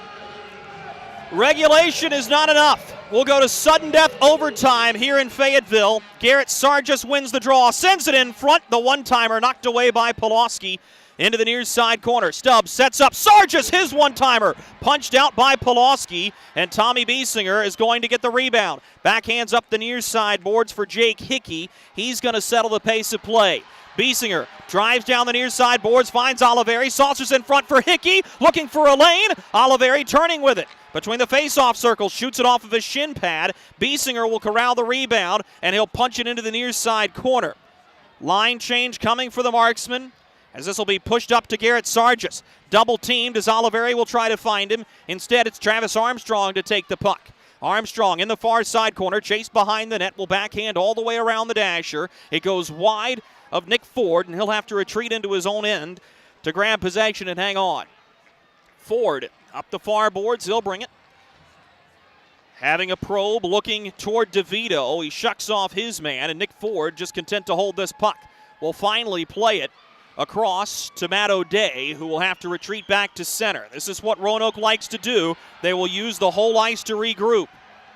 Peyton Franti watching his man closely as Ford slides by him. Now watched closely by Andrew Lane, who will escort him to the end wall and promptly drops him. Franti wants to go, using that long reach. He lost the puck. DeVito holds, centers. Oh, Pulaski! What a stop! We'll keep going. 3:30 to go here in overtime. We stay tied 3-3. Pulaski with a massive one. And now a dangerous combination out for the Marksmen. Biesinger with Jarrett Cupp and Taylor Best. Travis Broman, though, will win the face-off, and he's going to skate all the way back to center ice. Gives to Hepner, who touches back for Broman. Splits the defense. Broman lays it off the inboards. Broman's going to get it right back. He'll wrap around. Broman smacked at by Biesinger. Keeps possession, though. To the near wing for Hepner, who coughs the puck up to Best. He'll shoot it off the far side boards all the way down. This is icing. Taylor Best with a happy trigger finger there off the far boards and out. And this will keep a tired 3-on for the Marksmen, while C.J. Stubbs, Garrett Sargis, and Jared Vroman will come on for Roanoke. 2:59 to go in the overtime frame. The Marksmen with a face-off win to Jason Pulaski, who covers the puck. And that's tough. That was a clean face-off win for the Marksmen, but Pulaski made the absolute right decision to cover it. It's just you want to play those out. Face-offs are your friend in overtime when you can gain possession. That does allow the Marksmen to change. They'll opt to get Miles Harvey out. Best loses the face-off as the rail yard Dogs set things up. Man-on-man defense for the Marksmen as Best will watch Vroman, who's forced to twist back to center. Jared Vroman Drifting back, looks to the near side wing at C.J. Stubbs. Here he comes. Stubbs will drop for Sargis. Pulls the trigger, fanned on the shot. Taylor Best picks up the rebound with speed. Here they go. Marksmen have numbers. Best saucers to the trailer. It's Biesinger who fires, but he lost possession on the shot. It knuckleballed in, but never quite made it to Bernard. Taylor Best back checking, plays to Biesinger. He's bumped, lost the puck as Biesinger and Sargis come together. No penalty. Sargis posts up along the blue line. Instead, it'll be C.J. Valerian to skate it ahead. He's going to wait for reinforcements here. Valerian twists back into his own end. 2 minutes to go in overtime. Sends to the near side boards as driving here is Nick Ford. His wrist shot wide of the far post. It'll catch the boards and ricochet right back out to center. C.J. Valerian hanging on to it here. Post to his forehand. Toe drags and tries to drive for himself. Valerian using his size to create some space. Gives to Ford, who fakes the wrist shot. Now fires wide of the glove side of Pulaski. The rebound picked up by Roanoke. Backhanded up to the point. A play right back behind the net. This is going to be a turnover, and the Marksmen can go if they want. Held on to by Tanner Fraze. He'll play it back for Harrison Harper. Harper to the near wing for Fraze. Drives ahead of the blue line and plays it forward for Harrison Harper in the near side corner. Harper, watched by Hepner, will backhand behind the net, but the Marksmen lose the puck. A headman drive to Travis Armstrong. He can't handle it, but neither can the Marksmen as Fraze coughs it up. Maybe a 2-on-1 for Roanoke. Armstrong to the far side wing. It handcuffs Ford. Everybody resets with a minute to go in overtime. Drop to Travis Broman. Broman wraps around here. Pulaski seals as the Marksmen get possession of the puck. A tackle in front as Armstrong was all over his man. Now skated ahead by Fayetteville. So the Marksmen will work into the attacking end. Here's the drive forward. Another takedown. This will create numbers the other way if they hurry. To the far wing, but a great back check by Reimers as Oliveri's back with him. Armstrong around him. Tried to tuck it on Pulaski. Intercepted. 2-on-1. But getting back is Stubbs as Reimers will carry the puck ahead for the Marksmen. 20 seconds to go in overtime. Reimers dispossessed behind the net, trying to get it right back, and the Marksmen have it. A quick glance at the clock. Off-angle shot, knocked away by Bernard. 10 seconds to go in overtime. 17 games between these two teams. We haven't seen it between these two, but we are going to a shootout in the final game of the regular season.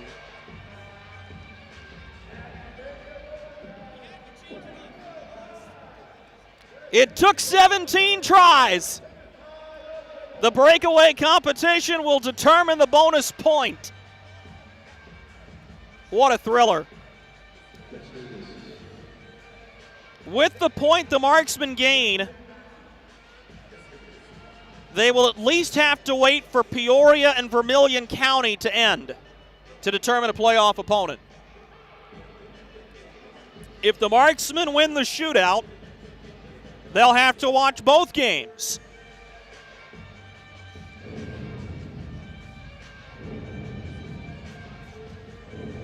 Just growing the anticipation. The Fayetteville Marksmen have historically liked to shoot first in the shootout. As the home team, they get the decision. Taylor Best will be the first to go in the breakaway competition for the Marksmen. Best had 5 points in yesterday's game. That was against Austin Rodebush. Sammy Bernard has been brilliant. Jason Pulaski has been solid in his own right. It comes down to the breakaway contest, and Taylor Best will shoot first. He'll work to the far boards almost. Drives in his wrist shot off the glove of Bernard and wide. Good start for Sammy Bernard. Taylor Best likes that move, the against the grain shot. Bernard, not the longest guy, but makes the save. Nick Ford will be the first shooter for the Rail Yard Dogs. The crowd will rain down a chorus of boos on him. Ford picks the puck up on his backhand. He'll work to the near boards. Driving in on his forehand. A wrist shot 5-hole, stonewalled by Pulaski. First goal in the shootout, always big. And here's a guy who's no stranger to scoring big goals. Don Oliveri was the OT hero last night. Was the shootout hero against Macon on March 12th. Starts to the near sideboard, same move he used against the Mayhem. Deking, holding, and he ran out of real estate. That's well defended by Sammy Bernard. Great patience by the goaltender. Oliveri had a great head fake, great stick handle move, but Bernard just had a simple post-to-post push. So here's CJ Stubbs. He'll work to the far face-off circle. With speed on his backhand, he lifted it wide. Goaltenders owning the shootout as so often they do. Shooter number 3 is Tommy Biesinger out of Boston, Massachusetts and Endicott College. Biesinger tied it with 90 seconds. We'll see what he can do here. Saunters in at a medium pace. Right between the hash marks. He shoots. He scores. Tommy Boy. 1-0 Marksmen in the shootout. It becomes an NHL shootout now. Best of 3 before we go to the sudden death innings.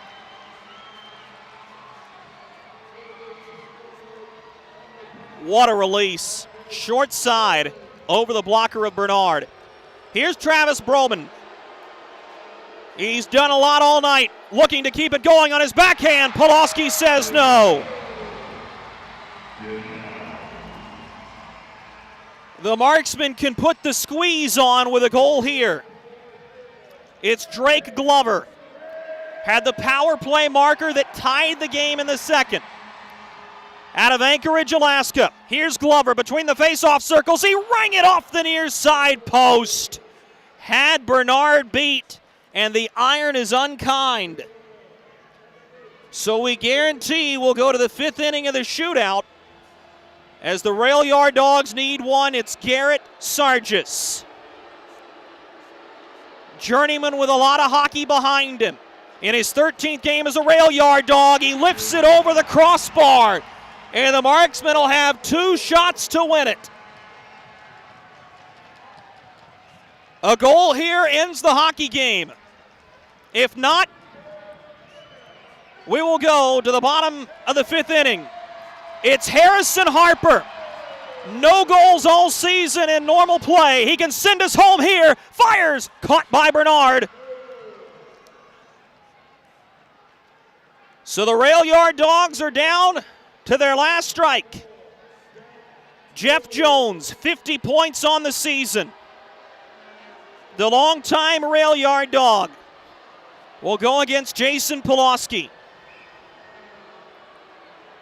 Score, we keep going. A stop, we go home.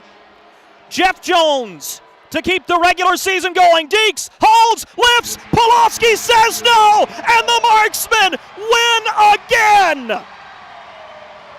7 straight over Roanoke. Grab the extra cup of coffee. We're staying up late tonight. 40 wins in the regular season. 82 standings points. The Fayetteville Marksmen on Fan Appreciation Night win in a show.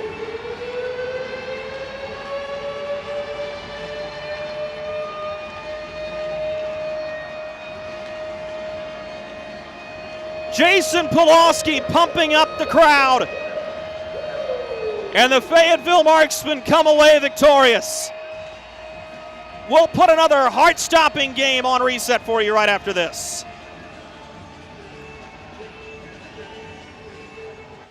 For some, it's just the sound of ice hitting heavy-duty plastic. But for us, it's the signal calling us back to the light. And to Greg's house, because he just got a new grill. Connecting to Hot Jams playlist.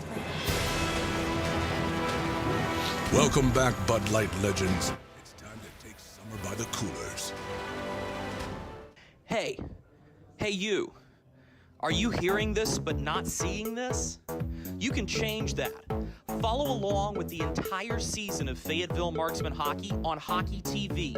Visit hockeytv.com/subscriptions and get the SPHL TV package to watch every single Fayetteville Marksmen road game this year. That's hockeytv.com/subscriptions. Experience the thrill of being a Fayetteville Marksmen season ticket holder and all the benefits that come along with it, including your same great seat for 28 or 14 home games, exclusive season ticket member events, and an opportunity to enjoy discounts on food and beverage and merchandise at the Crown Coliseum. Skate to marksmanhockey.com/season tickets to learn more.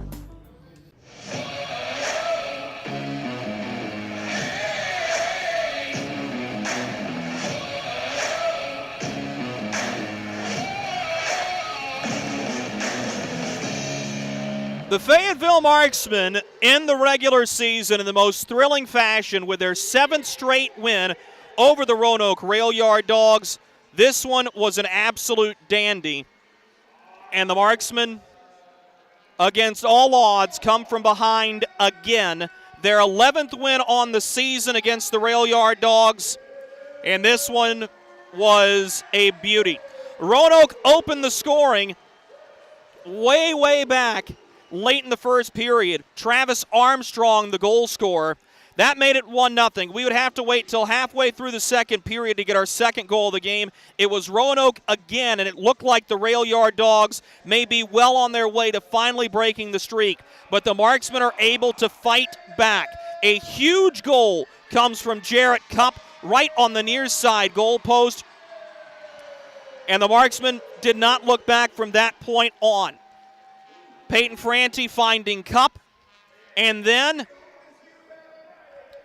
it was Drake Glover on the power play as he made it 2-2. Mac Jansen finds a way on a one-timer to beat Jason Pulaski, and then we had to wait into the waning minutes of the third period to get a winner, or to get a game-tying goal. It comes from Tommy Biesinger, just a seeing eye shot. The Fayetteville Marksmen tie the hockey game. We go all the way to a shootout. And the Fayetteville Marksmen come away with a win. Tommy Biesinger, the only one to score in the shootout. And the Fayetteville Marksmen earn their 40th win of the season. That means we're going to stay up a very, very long time. We'll have to watch both Huntsville and Peoria to determine the winner of those games, and that will determine who the Fayetteville Marksmen play in the first round of the SPHL playoffs. Folks, we cannot wait to bring you more hockey in the postseason. Our broadcast will be on Wednesday, April 13th. From wherever we go, you can join us at Bubba's 33 for an official playoff watch party. Good food, great times. Bubba's. Hope to see you all there. I'll be on the road with the team bringing you exciting Fayetteville Marksmen hockey action. That'll do it for us for this regular season. We hope you enjoyed this one as much as we enjoyed bringing it to you. Until next time, I'm Drew Blevins. Good night.